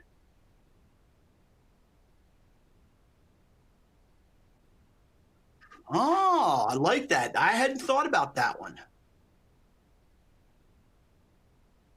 I like this middle one really well. When results are to be used with other tools available, other tools um, available rather than Metasploit, payload delivered versus vulnerability validation. Okay. Metasploit is more risky, but Metasploit returns true results all the time. So it is better to use Metasploit when you cannot tolerate false positives, because Nmap will generate false positives. If I'm using Metasploit and I can sneak into your system and I can go, ooh, look at that wound, and I can stick my finger into that wound and make you go, ow, I have succeeded. That's risky to do because I could topple an asset at that point. I could knock it over. But then we know for sure that it is vulnerable. With Nmap, when I do the scan, I might be able to do the scan, but I might not be able to perpetrate the attack against that particular machine because there are other controls in the way. And so that's why that is what it is. When we come back from the break, we are briefly going to talk about system hacking. Very, very briefly. You'll notice what I did was I gave you the recording for system hacking. I'll talk a little bit about the recording. We're going to do this. We're going to talk briefly about system hacking. Then we're also going to talk briefly about a malware. Once we get finished with those two, those should take about 30 minutes together. Then we're going to spend the balance of our time talking about sniffing most of the time. We'll talk about social engineering, and those two things will consume most of our time. I will just tell you about session hijacking if we have the time. But when we come back from the break, the first thing that we're going to do is we're going to talk about the readings and the reading links. So with that, a 5-minute break, run away, go play, and I'll see you in 5 minutes.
Welcome back.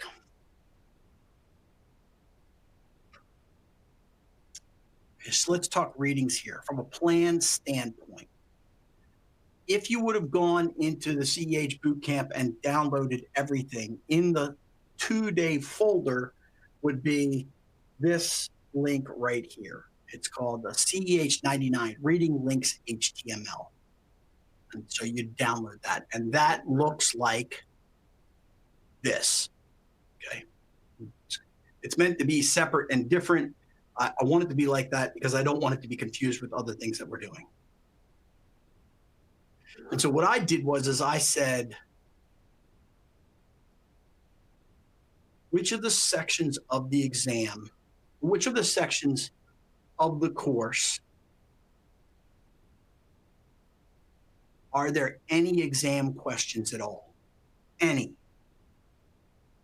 And those are the ones I listed.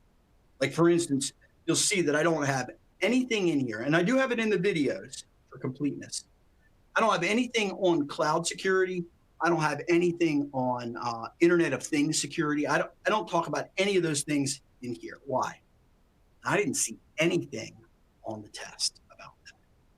And so there's a lot of other things that are good and important and are inside of the recordings, but what do you need readings on? Now, I don't know what your experience is. I have no idea. So it may be that when you read the reading and when you watch the video, you get it, you've been doing it, you're fine. What happens if that's not the case? What do we do then? Okay. So the first thing is I'm going to go into scanning right now.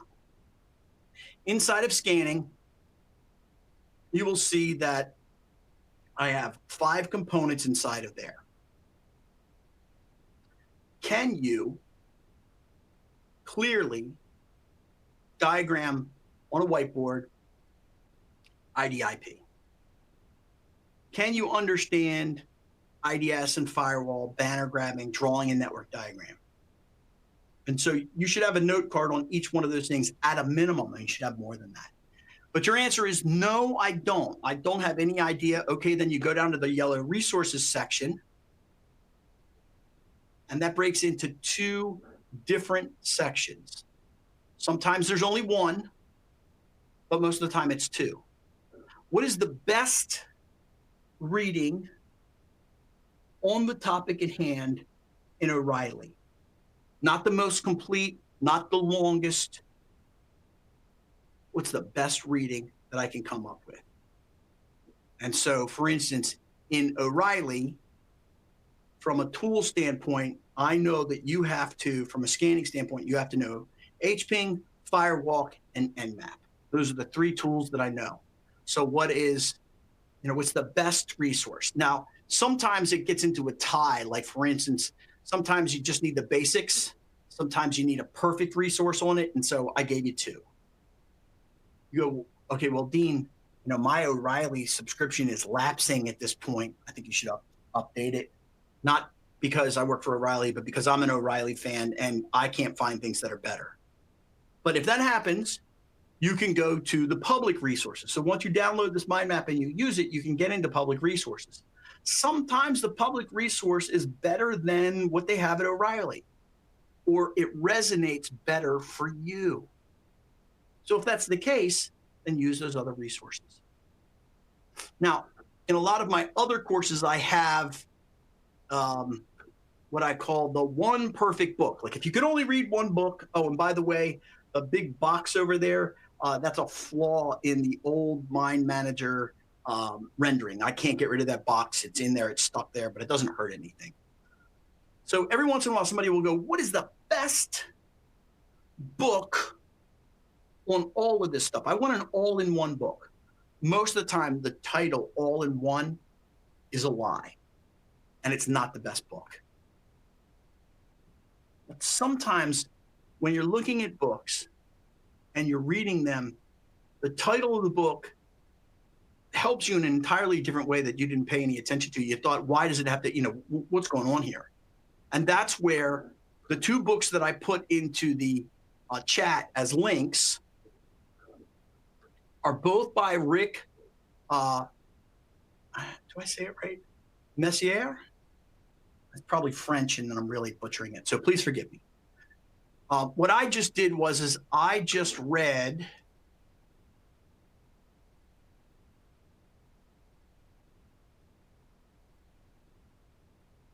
oh, sorry.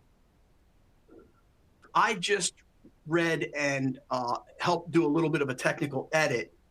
I don't know that I helped very much. I hope I did. But Learning Kaylee. Now, this is a pre-release book right now, so you can see that there's only 7 chapters in there. I know it's an 11-chapter book, but you're only going to see 7 if you're right there. It's not due out until October 2024. So, there's a lot of stuff that has to happen in making a book a reality. So what you can do is you can use the original version of this book, which sits right here. And again, I've given you both links on this. This is, if you only read one book from cover to cover, this would be it. It covers almost everything for the CEH. There is one little difference in it and an update, and that is it talks about OpenBoss, and OpenBoss is no more in Kaylee, but the replacement for a GVM is there. It does things purely from the Kaylee perspective. And that is excellent for both Pentest Plus and for CEH version 11 of the exam, which now we're talking about, they call it version 12. So that's if you can't read anything else. But I like to pick and choose each one of my tools and dig down into those tools. And so sometimes you only get time for one book. There it is. Okay, so that's the readings that you're going to have to pick and choose from, because I don't know what you don't know. But you have that. That is sitting inside of this folder, which is the 2-day folder, and it's right there. It's the zip by itself. It says CEH99 on it. Okay. Questions on readings or resources? I think I've given you, I did want to point out one other resource because we're going to talk about it in system hacking. In system hacking, normally what you say is, now we're going to use Metasploit, right? And then how do you use Metasploit? The first thing that you're going to have to do is you're going to have your machines set up. This is the lab of choice.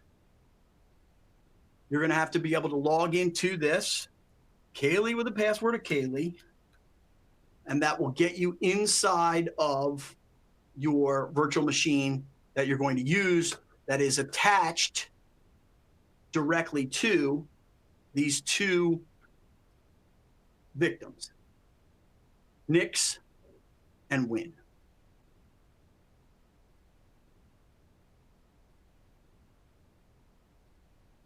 But when you're in here, how do you use Metasploit? What are the steps to getting Metasploit done? From an exam standpoint, Metasploit is kind of like your top tool. If you were to actually look inside of the 4-day, you will see this section called Labs After Class. I even tell this to my 4-day students. I'm telling you the same thing.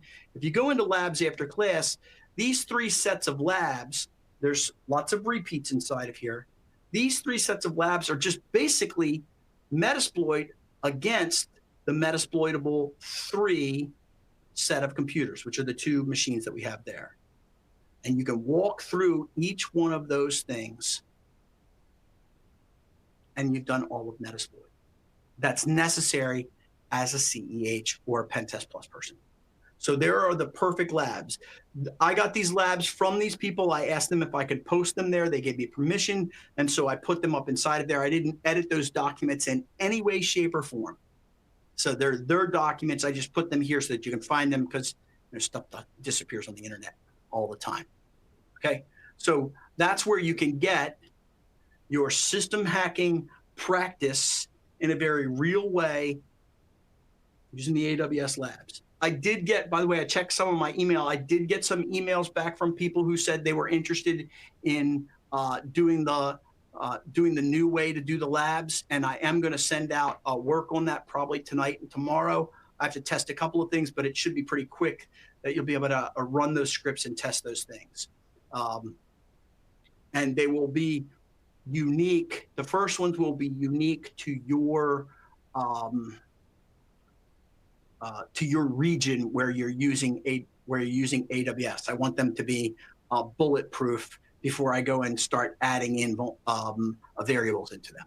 Okay, so now for system hacking, all I'm going to talk about is the concept here. You're going to put all the skills together, and the inputs for this are your footprinting, your scanning, your enumeration, but not vulnerability analysis. It's not vulnerability analysis. That one sits off by itself. And you're pretty good so far because you haven't broken any laws until this point. As soon as you open up Metasploit and use Metasploit in any way, shape, or form, if you do not have your contract, you go to jail. Maybe even prison. And if you know the difference between the two, that's not a good thing. What we're doing here in our stimulus is we're doing true attack input, and the response is going to be one of two things. It's going to be control over the asset by the attacker, where I actually can run commands at my will, controlling the operating system better than the owners of the operating system, or leaking confidential information.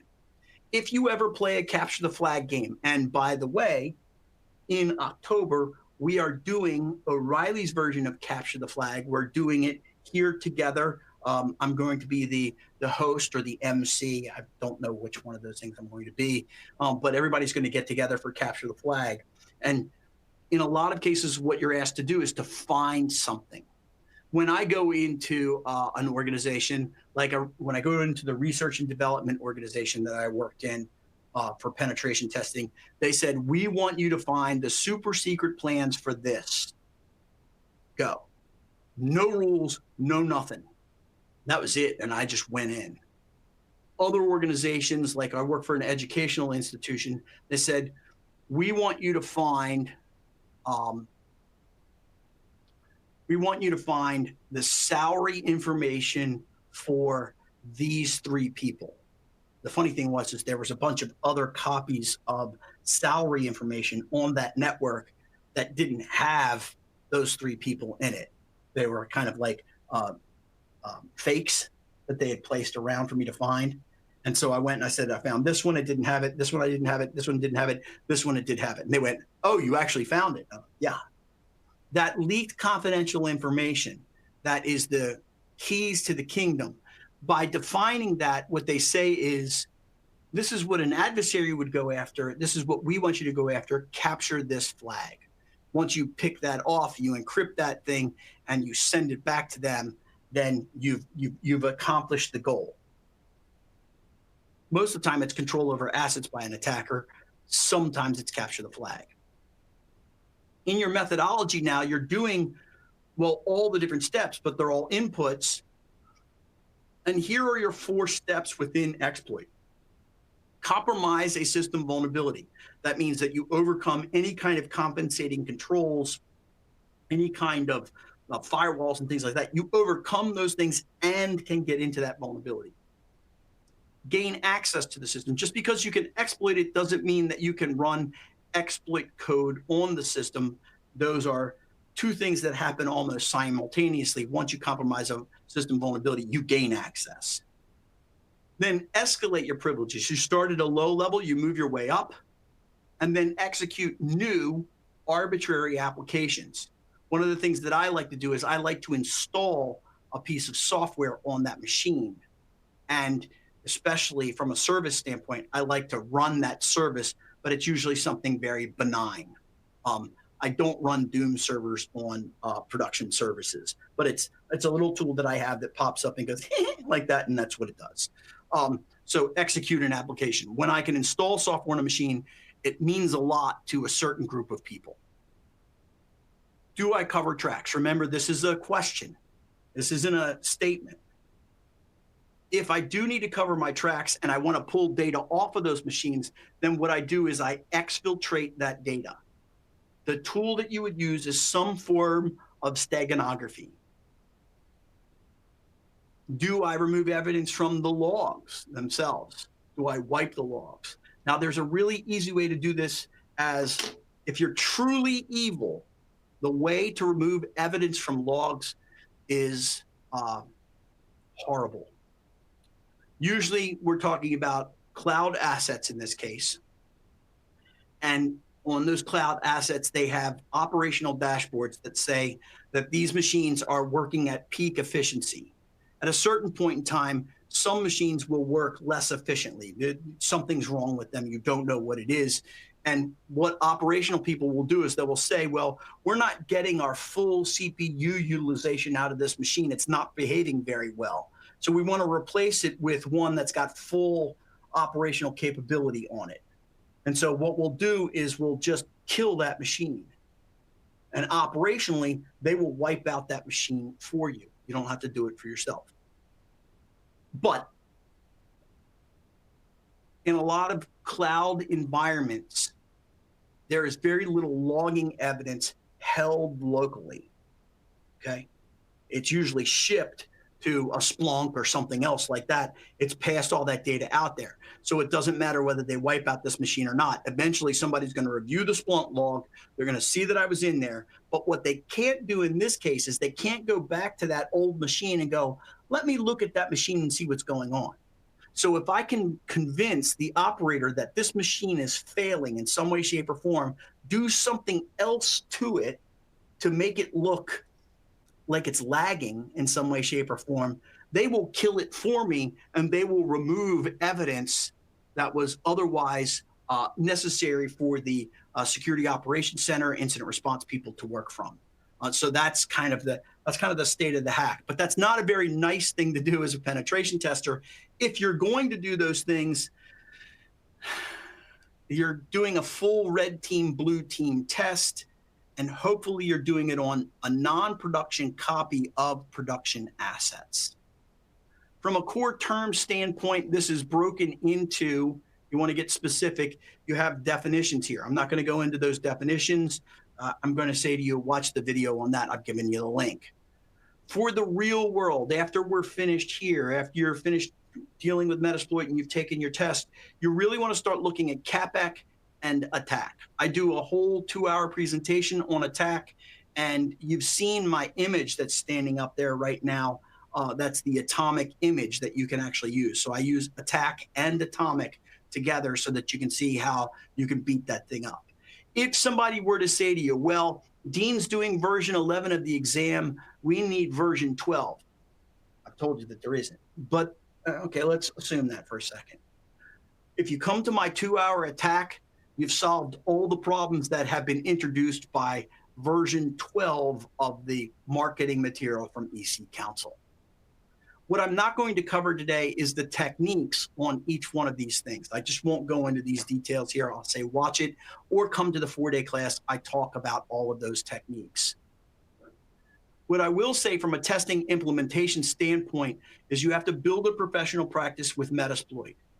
You need to spend about 20 to 40% of your time here, but remember, you're going to encounter devices that don't belong, that you don't care about, that they're still in the scope, but they're ancillary to what you're supposed to be doing.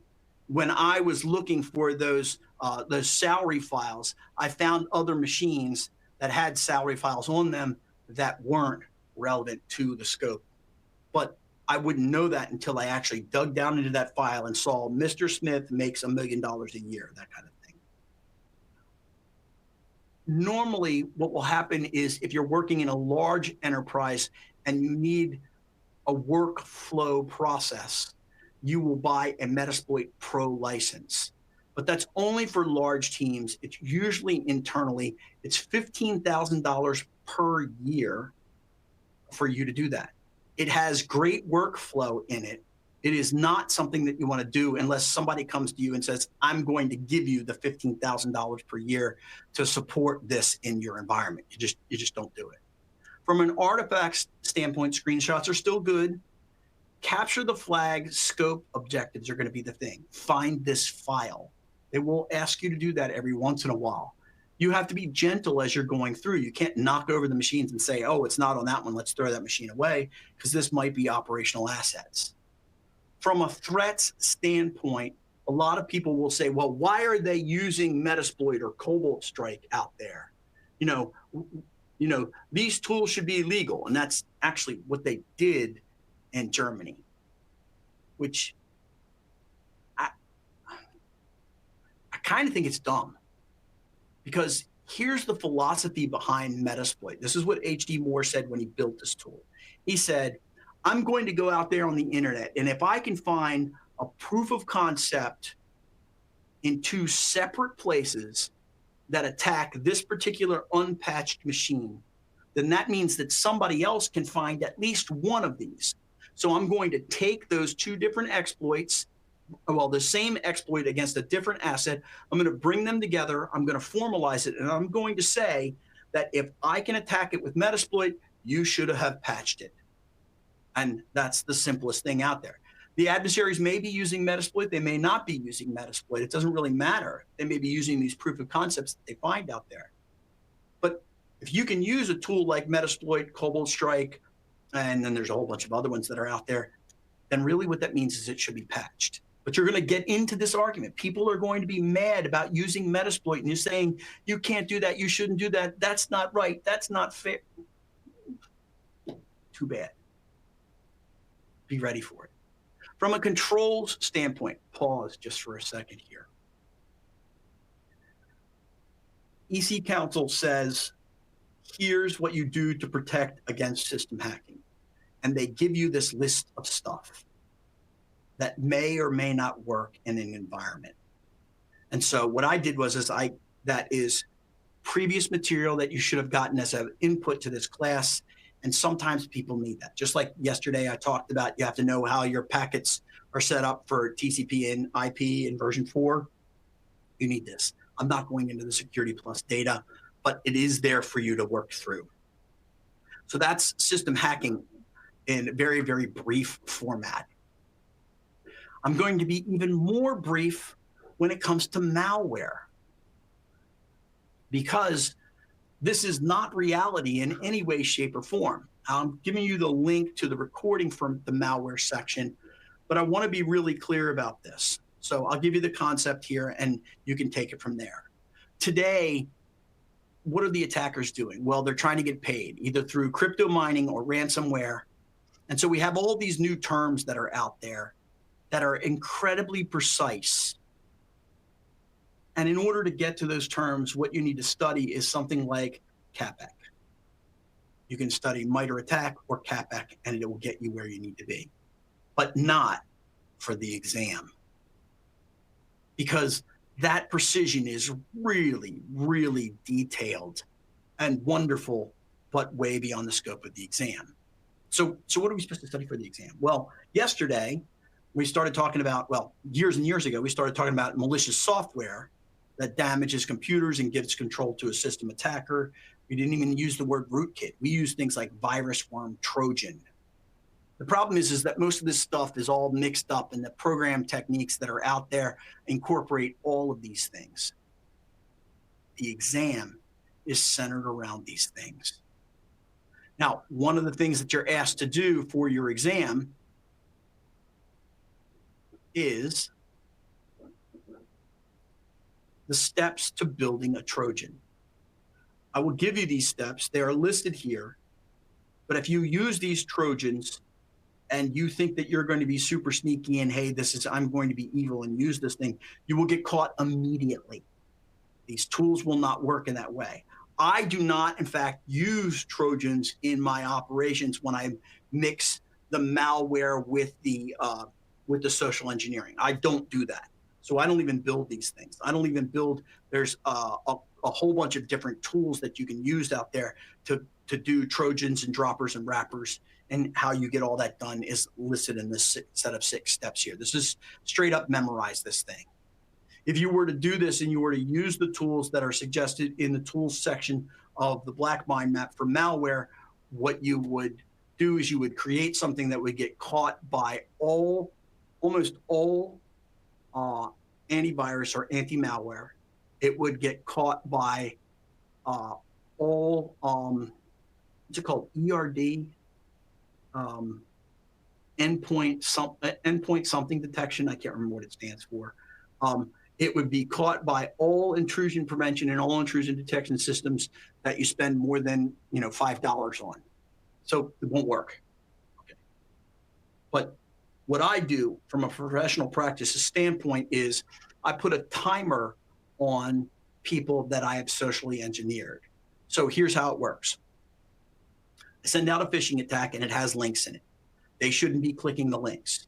But the assumption is if you click on the link, how long do you dwell at the target website? So the shortest time that I can take to go ahead and deploy an attack against an asset once you've finished clicking and the page has loaded is 7 seconds. That's the shortest time possible. But if we go for the longest time possible, it's 1 minute, so 60 seconds. So what I do is I have a counter on the page, and then when they click and they land there, I capture in my web log, I capture their IP address, the browser that they used, and I start the countdown timer. And then I examine when they exit the page. Like if they close the page real quickly, I bet the counter on there looks at it and sees that they've closed the page because it's continually trying to send messages back and forth to make sure that that page is still there. It's a special kind of page and it sends messages back and forth. Most pages just load once and you've got them there. But malware pages, what they do is they have this signaling going back and forth. And the only signal I've got going back and forth is, in milliseconds counting. And so I count that. If they dwell for 7 seconds, then I say a well-heeled adversary could have compromised this person. If they dwell for 60 seconds, how am I going to get them to stay there? What am I going to get them to do? What things can I make them read? How can I engage them in a way that keeps them on that website? If they stay there for 60 seconds, then any adversary could attack them. And so that's how I do it. It's just a counter. Doesn't do anything else. It's not complicated. It's not fancy. It's mine, but that's the thing that you have to build. And you've got to get a good developer to go ahead and make that thing work across all the different assets that you are intending on testing. Now, for testing implementation, I also talk about bug bounties, malware building, and malware analysis. If decompiling code is your thing, then what you want to learn is REM. That's reverse engineering malware. Incidentally, Rick's book, you've only got the first 7 chapters to the 2nd edition. When that book comes out, it has a whole section on reverse engineering malware. I read it. I thought my head was going to explode. But I'm not a programmer. I don't play one on TV. But if that's interesting to you, if you read Rick's book, and that chapter, and that's the coolest thing in the entire world, and you can't wait, then what you want to do is you want to look for a gentleman named Lenny.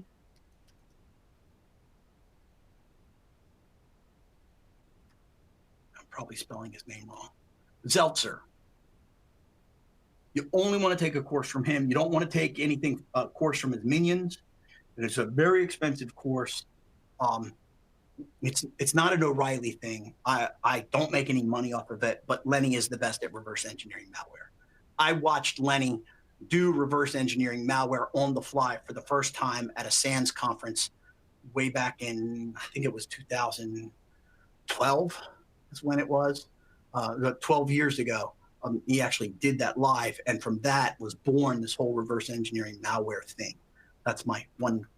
I didn't do it. I was there to watch history. That's about it. Okay. So you can learn about malware analysis there. And then I wanted to bring up the last thing. From an exam standpoint, you have to have, for your glossary of terms, types of Trojans and types of viruses. And this is a really old history lesson. So I'm sorry for the history lesson there. But the reality is that you have to have good definitions on them. They're sitting right here in this section. That's the one thing that you have to memorize after you know what viruses and worms are. So watch that video, watch this section.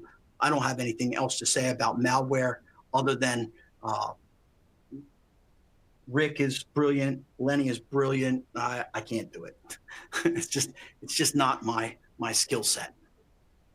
Okay, so we are at the top of the hour right here. We're going to take a 5-minute break, and when we come back, we're going to talk about sniffing and a couple of other components that go along with that, the tools that will allow you to do sniffing, and we will talk about Wireshark Labs. And so with that, run away and go play just for 5 minutes, and then we'll come back and we'll talk about sniffing. When we're finished with sniffing, we will do social engineering. We probably won't have time for session hijacking, but you can watch the video on that. So I'll see you in 5 minutes. Run away, go play.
right, welcome back.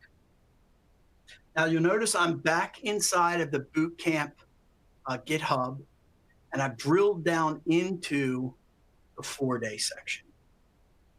For your exam, one of the primary tools that you have to focus in on is Wireshark.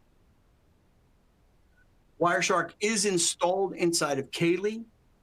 If you could install software in your local machine and you're allowed to use Wireshark locally, you could do these labs without the Kaylee instance. Now, here's what happens. You go into Lab Capture PNG. You open that up, and inside of there, oh, sorry, I don't need that. Inside of there are these files.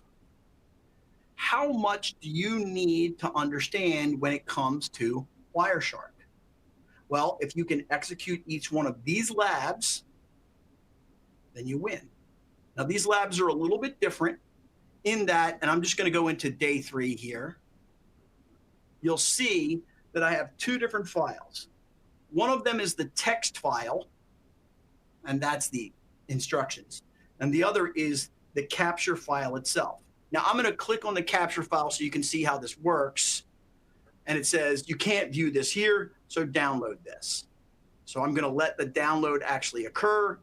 I'm going to put it into CEH 4-day, and then lab captures, and then inside of 1.3. Now, you'll notice that it's already there. Excuse me. So it doesn't do me any good. I'm going to click cancel. Okay, you got that part?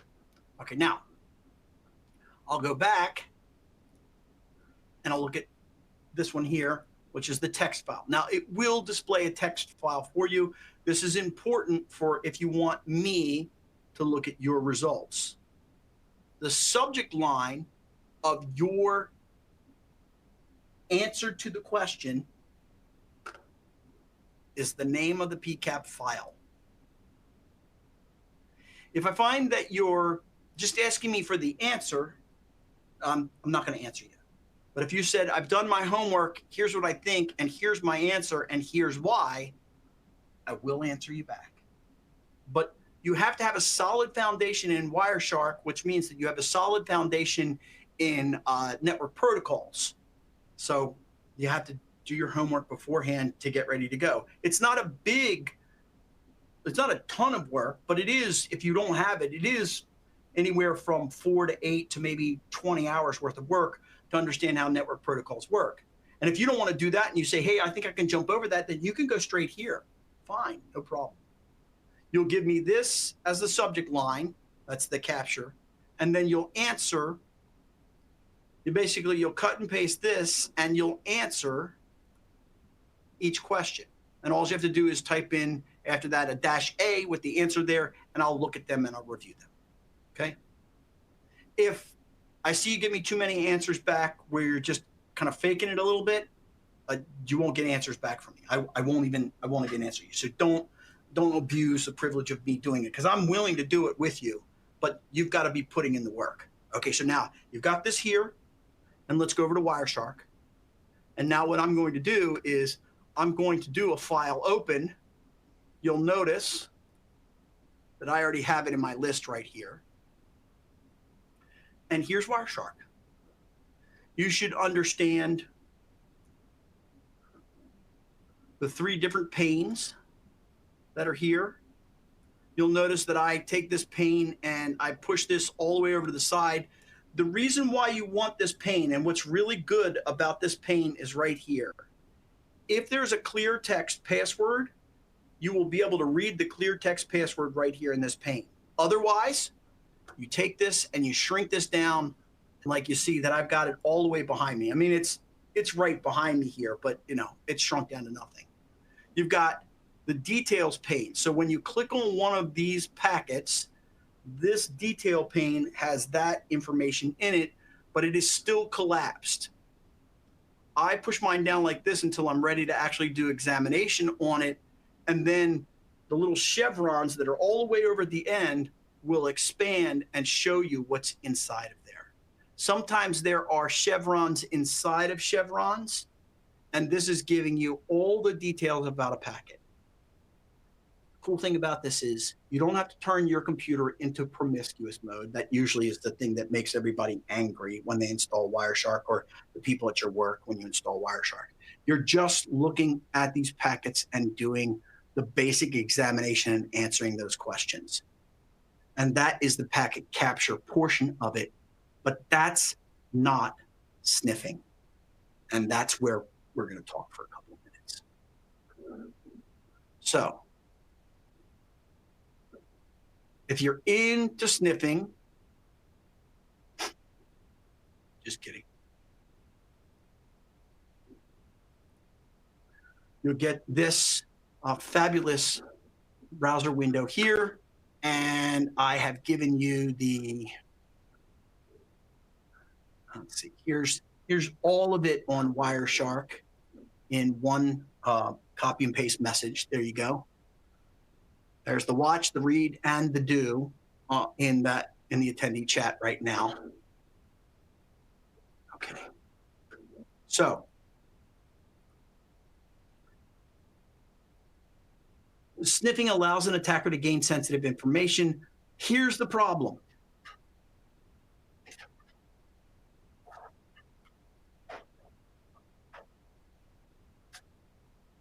This thing is really old. This is an old Netgear switch. This thing is 12 years old. You can't buy, well, you really have to try to buy a hub these days. And in fact, a lot of times what they'll do is they'll say it's a hub in their advertising, and it's really a switch. So most networks are fully switched, and so therefore it's a little bit more difficult to actually review the packets. That means that if they're fully switched, that only the broadcast traffic is going to reach every segment, and you'll know it because it's all Fs. Now, the host does listen for its own MAC address, and you can turn the host into promiscuous mode to listen to everything on a particular segment, but that doesn't mean that you're going to be able to listen across the switch infrastructure. You'll have to go to the switch, and you'll have to say to this switch, hey, everything that's destined for all of these ports, I want you to mirror it and send it to me. That means that you've got a sophisticated enough switch to do what's called span port or mirroring. And you have to have access to the switch to allow you to do those things. Or we could be evil. We'll get back to that in a second. Most traffic is encrypted. So even if you can sniff it, well, if it's not encrypted, then you can sniff it. You're looking for passwords. That happens on these protocols here. That control is in place, so you probably can't sniff that traffic. So what we want to do is we want to force listening. So it needs to be a managed switch. I think so, IS. I don't know that there are any unmanaged switches, and I don't know all the different versions of all the different switches, but I think if it's a managed switch, it usually has that configuration on it. Some managed switches won't allow you to mirror or span, but you know, like the cheaper ones that you can buy these days, even though they are a managed switch, it won't allow you to do that activity. Like the lower level switches that are out there that are managed will allow you to do like VLAN shaping and stuff like that. And that's, you know, it might not have that function on it. So I don't know. Sorry, bad answer, but it's the truth. So what we want to do is we want to force listening. Okay, how are we going to do that? Well, we just got to have a couple of extra steps stuck inside of this. The two, if you forgot everything else and you ran screaming from the room at this moment in time, would be some form of ARP spoofing, MAC flooding. That would be the way to do it, but we're going to get more detailed about that. Now, what we'd really like to do is overcome the physical security. We could go to a host. We could go to this Apple host. We could talk to it and turn it into a sniffer, okay?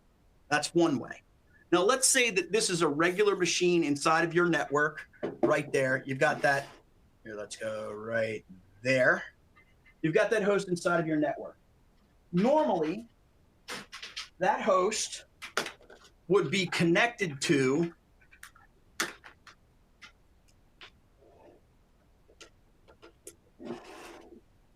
through the wiring closet.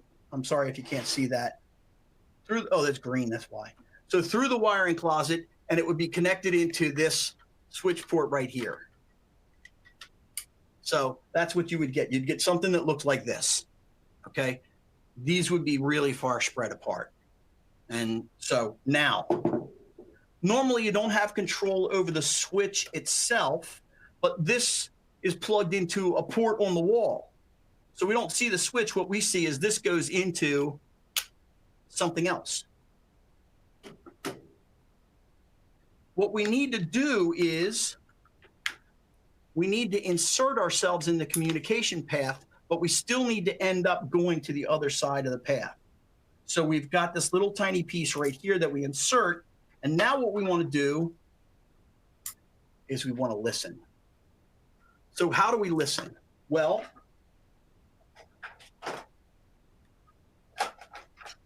we need a computer. And this is a relatively small computer. It's got an Ethernet port on it. I'd have to find some power for this, but it's there. And now that I'm capturing data on this, I need to transmit that data. So I'll find myself a phone. And so now what I have is a full communication end-to-end that doesn't disturb what's going on. So physical access might be the thing that we do. Now, by the way, all this garbage that you see here is for illustrative purposes. There are tools today that combine this all down to something that is even smaller than this little box right here. But those things, they are expensive. Okay. So you get the idea that we can do this by inserting a tap. The reason why we insert a small computer with an LTE interface is we don't want to pass this traffic back over that same network. If we already had physical access to this area, then we don't want to have to go ahead and worry about any of this stuff. So what we'll do is we'll say, send it to my cell phone on a regular basis and make my cell phone dial me and drop this file where I can get access to it.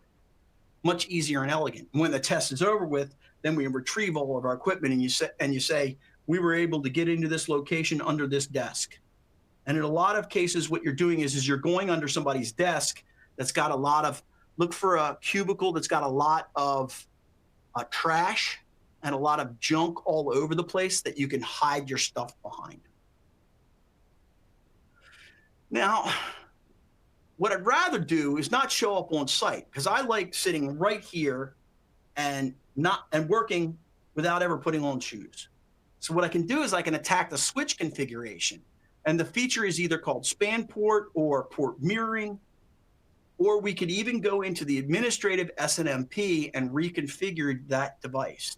See, this is where before we couldn't really do any sniffing, but we had access to SNMP on the SNMP device. We made somebody reset the default configuration for that device, and we say, okay, well, go ahead and show us all this information. We could say to that switch, reconfigure yourself and send all this information to me, or send it to a printer, and we'll go ahead and store all this information and retrieve it later on. Separately, attacking a telephone network. This is called wiretapping or telephone tapping. It is a global crime. If you do this,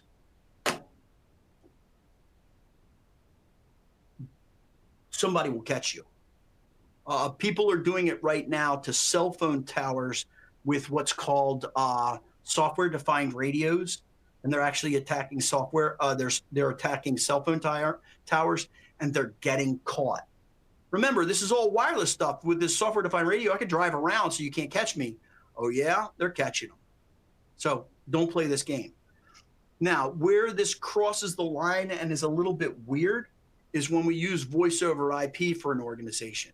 And so you can attack the voice over IP infrastructure, but you can't record the calls because it may be illegal in the jurisdiction from where the call originates from. And so I would not play this game. When it comes to attacking VoIP, there are specialists that just do that. Never capture the conversation. Always do everything to deal with the setup and tear down of the conversation. That's where the real value lies in that. So we're setting that aside here. Now, you still have to have the packet analysis skill. You still have to understand the protocols. And if you don't, you're going to really struggle here heavily. From a core term standpoint, we've got 3 separate things here: packet sniffing, software sniffing, hardware sniffing, and switches and shared. For packet sniffing, we're just going to a segment and capturing. For software sniffing, we're turning the network card of that device into promiscuous mode. And then at layer 2, we can see all of the different traffic that's passing across there. It's different for wireless. You have to capture differently when you're dealing with wireless. A lot of operating systems, almost all operating systems, will not permit this activity. But what you can do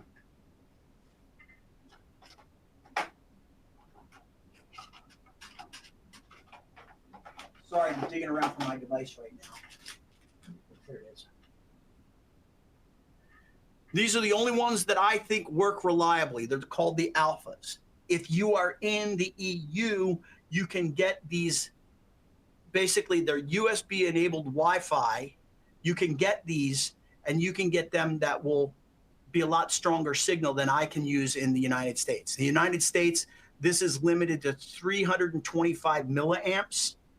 But if you go abroad to your Amazon in the EU, you can get them not much more expensive for 2,000 milliamps. And so therefore, this thing is really, really cool. It will let you do capturing wireless traffic separately, but it's still a Windows box on this side. So what you do is you run a virtual machine of Kaylee. This is where your virtual machine or Oracle VirtualBox comes in handy. And you plug this USB drive in and you connect it directly to that virtual machine. And then you can sniff your packets that way. You can pull them off of this. Even when the operating system of the overarching operating system that you're hosting this VM on can't do the sniffing, you can connect in and do the sniffing still. So that's just a way to go ahead and get that done. These things are $50 to $60 at this point. They're getting harder to find. You can use a hardware sniffer, which is copying the electronic signal. This is usually called a protocol analyzer. And then let's be clear, switched versus shared. In a switched network, there is a device that maintains the table of all computer MAC addresses mapped to particular IP addresses and the port that it is connected to. Also, the individual hosts do this exact same tracking. They have an ARP cache that is MAC to IP address. So we can either fool the CAM table, or we can fool the host into giving us information by lying to it. We don't have any single buses anymore. Okay, for Wireshark, you must know at gunpoint, capture filters, display filters, and following the TCP stream, along with all the other things that I teach you in all those other little tiny lessons inside of that folder that I talked to you about. Okay, from a technique standpoint, I'll be brief about these. I'm only going to talk about the first 2. I want you to watch the video on the others because I want to spend some time on social engineering with you. For MAC attacks, we're going after the CAM table. The tool to do this is a really old tool called MACOV. And all we're trying to do is intercept or redirect, marry in the middle. The technique is we go to the switch port and steal sniffing using MAC flooding. We tell that switch port right here that I'm that MAC address, and I'm that MAC address, and I'm that MAC address, and I'm that MAC address. And I keep on telling it, and it goes, oh, well, then you get all the traffic. So I didn't tell span port to go ahead and do it through a managed switch. What I did was I kept on lying to the switching infrastructure to pick up everything from everybody else. The defense against this is port security, which does not work because it is physically, administratively burdensome, especially today when we have our phone plugged into our computer, plugged into our VoIP phone. And so now what we've got is we've got 3 MAC addresses on one physical port, one IP address. So port security kind of fails there. DHCP attacks. What I have to do is I have to go after your DHCP server. The tool to use is your CNA. And what it does is it says, I need a DHCP, I need an IP address. And it keeps on saying that over and over and over again and captures all of the IP addresses. Well, what does this have to do with sniffing? Now I set up my own DHCP server. So I'm DOSing the original DHCP server and the DHCP clients. I'm setting up my rogue DHCP server, and then I hand out to that client out there that asked for a DHCP IP address, I handed an IP address and I say, your router is me. Now I have access to the packets and I've forced you to flow your data through me. And then I'll send it on its way out to the router on the other side. The defense against this is port security or DHCP snooping. Most devices, I just turned up today, I just turned up, what's this thing called? OpenWRT, and even it has DHCP snooping on it. Last one that I'll talk about here before we move on, we're going to take our last break, is ARP poisoning. When it comes to an ARP cache, MAC to IP address, that is on a host, the rule is last right wins. So if Heidi says, I'm the boss of you, and I say right behind her, I'm the boss of you, because I was the last one to say it, you will realize that as a computer or as a person, that I'm the boss of you. And she goes, no, I'm the boss of you. Now you have to answer to her. The tool that we use is called ARP spoof. And what it will allow you to do is control the victim's ARP cache. It will allow for interception and marry in the middle.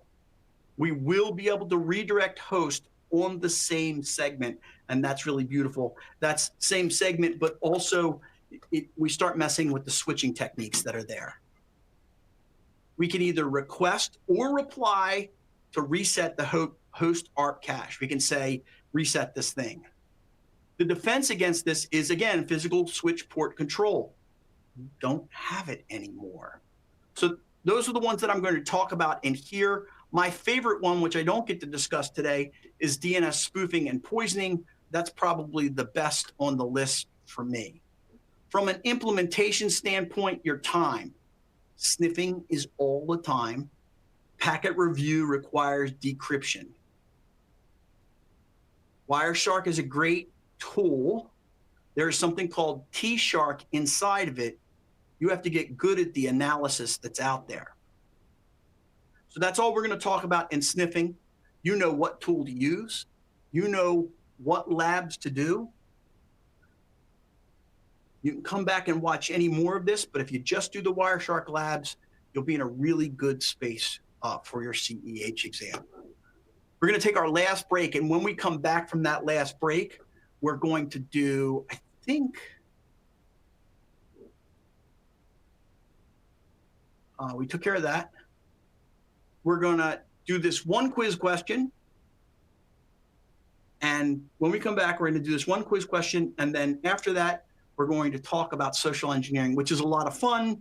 And we'll have about 20 minutes to discuss it. So 5-minute break, run away, go play, and come on back for social engineering. I've got some new tools to show you and how we can all work together for social engineering to make it work out in social media. All right, 5-minute break. We'll be right back.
All right.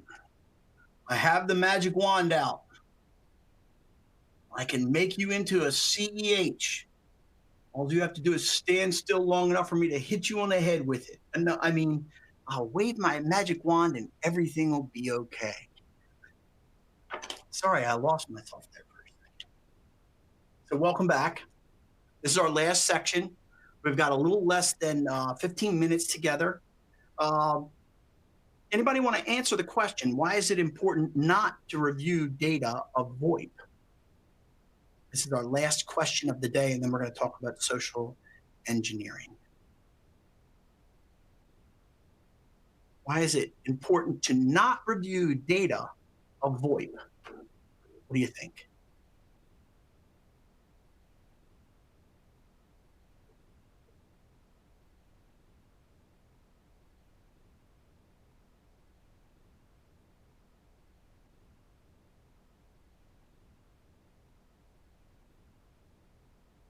There, it counts as wiretapping. That's good. It is you are breaking federal law. There's no doubt about that. But it counts as wiretapping. That's kind of perfect. It's elegant. It's easy. Okay, great. So I wanted you to take that away from that because a lot of people, myself included, were asked to go ahead and test. And the tool out there for VoIP, if you've ever heard of this, is called an asterisk server. And they'll pay you lots and lots of money to do it. The reality is that you have to be part of law enforcement to actually do it, and so it doesn't work. Let's see. So let's talk social engineering. Now, first off, what you need is multiple social media accounts. You need to be building these social media accounts so that they fit together of different things. These are especially valuable when it comes to being a marketing person. So the person that we have inside of expsec.us is Anthony Rapp, an unreal person that's in marketing, and he gets lots and lots of invites to link with him. Do not link with real people. Okay? Don't do that. But if you create a fake profile and you create a fake profile and everybody in here creates fake profiles, then we can link with each other. Why? Well, because we don't want to harm real individuals. But in order to make our social media profiles look correct, we have to have other people that we engage with on a regular basis. So that's why we do that part. Now, we link with each other. Here's the beautiful thing. If you look at any kind of jobs that are out there, let's say that you're going to go do a penetration test against a banking organization. It's probably because you have banking in your background, that kind of thing, right? But maybe you don't. You can go into your LinkedIn profile and you can add a fake job from another fake company. Like you could have worked with Anthony Rapp from expsec.us. You could have worked with him for 2 months, and he will give you a glowing evaluation of, it was really great, but Heidi Hill is so much better at her job than we could ever do here. I wish her all the best, right? And I can create a glowing recommendation for, I know Heidi Hill's real, but for the fake Heidi Hill version of her. And I can say she was the best ever. You'd be ashamed not to hire her. And then you can say, I'm seeking a job in the financial industry. Or you could go to those people and you could social engineer them, or you could go and look at their profile so that when they have their profile up, they can see that, oh, you were interested. Anthony Rapp was interested in you, and you may have a job position open for that person. That's all the setup for this. That requires that you do these things beforehand. You can't do these at that moment in time. It will not work. So the social engineering requires social media background and a plausible story with a plausible amount of friends. How many is that? 20 or 30 friends. So there's the setup. All this is convincing people to do something wrong. And we go after users, help desk, technical support executives, and usually system administrators are great people to go after. People don't know that what you're doing is inappropriate for them. And it's effective because really what most people want is to help the helpless that are out there. This works across the entire globe with all humanity. It's also, if you're doing it well, it's hard to detect.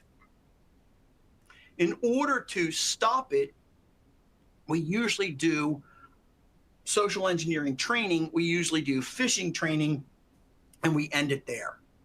That's not what's going on now. If you want the best place to learn about this, it's in this place that I talked about before, which is called the Common Attack Patterns, Enumerations, and Classifications. Now, you'll notice that all of these things that are typed in, that are taught, that are discussed here are technical, except for this one right here, manipulation of human behavior, okay? And so this is the thing that we're doing, but it's tied to some sort of other technical thing that we're trying to get them to do. Like I tried to get you to reset the wireless LAN controller with the paperclip or the earring or things like that. So these all tie in to that other place that we're dealing with. From a methodology standpoint, it's not really scanning anymore, but it is. We go on social media, we figure out the names, we figure out the org charts, and then we go into the exploitation phase, which is trying to get passwords or remove controls or those kinds of things. We try to maintain access by staying physically on the site if that's the requirement. Don't. From a core term standpoint, I want to break this down into 3 chunks. The first chunk only exists for the EC Council. Nobody else talks about reverse social engineering. So here's what happens. Let me give you the setup here. You're students in this class, I'm the instructor, and the person who's really in charge of us is Heidi. And I go, hey, Heidi's on a break, she's not in the room. What did you do to make her angry? I mean, she's really angry. What did you do? And you go, well, I was doing this and I was doing that. I'm like, well, tell me about that. What were you doing there? And how, what were you doing? And all of a sudden you start coughing up information. Well, maybe I can help you with Heidi. Maybe it can help you. Why don't you let me log in as you, and then I'll go ahead and I'll talk to Heidi because I know how to relate to Heidi at this point. She really likes cats. So I will talk to her about her cats and I'll smooth this over for you. It might be that. It might be as simple as that. Eventually, I'm trying to get some credentials out of you. But what it boils down to is I'm not in charge, but I can help you with the person that is, if you'll just cough up information. And it's all about me sitting there and listening to your problem. I'm not really listening. I'm listening for information. So as I present as the authority in a situation, and I say, this is your problem, and I'm going to make it go away. Now that takes the EC Council off the table. All the rest of these social engineerings, they're all exactly the same. Well, for all the different courses that are out there and all the different ways that you do it. So first we have the human-based social engineering. That's face-to-face. It requires a pretexting, and a pretexting says it's plausible for you to be here. If you have a power outage in your building and I walk in as an electrician, that's a plausible pretext for me to be there. Now, it could have been that I caused that pretext by going in and figuring out where the breaker switch is for your desk. It's not the rest of the place that's out. And I go, I need to get to your desk. And so that's a plausible reason for the electrician to be there. By the way, the one pretext that works really well in large office buildings is lots of toilet paper and lots of water anywhere. Because people will run screaming from the room when it comes to poo. Okay, that's all there is to it. So you don't even have to be good. You can be walking around with a plunger in your hand and people will let you in anywhere. I would have to get somebody else to go in and clog up the drains and get a little bit of water and a little bit of, paper on the floor, toilet paper on the floor for this plunger to be valid.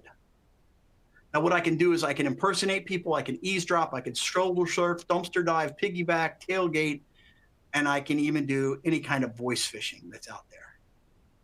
Usually when it comes to the voice phishing, I'm asking for passwords in some way, shape, or form, or access. Could be tech support for the end user. For computer-based social engineering, all we're saying is there's a computer involved in this some way, shape, or form.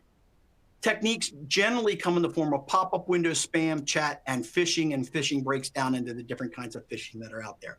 Pause. Let's talk AI here for just a minute. The ability for you to take a list of users with relevant information about them, or even ask the AI to collect relevant information about them and bring it back, and to get the AI to write a plausible phishing attack that is crafted for each and every individual, that is separate and unique for each and every individual, makes you a very, very powerful target. Because a lot of the phishing attempts that are out there are based upon one message being sent to every single user. What we're doing with AI is we're saying we have one message per user.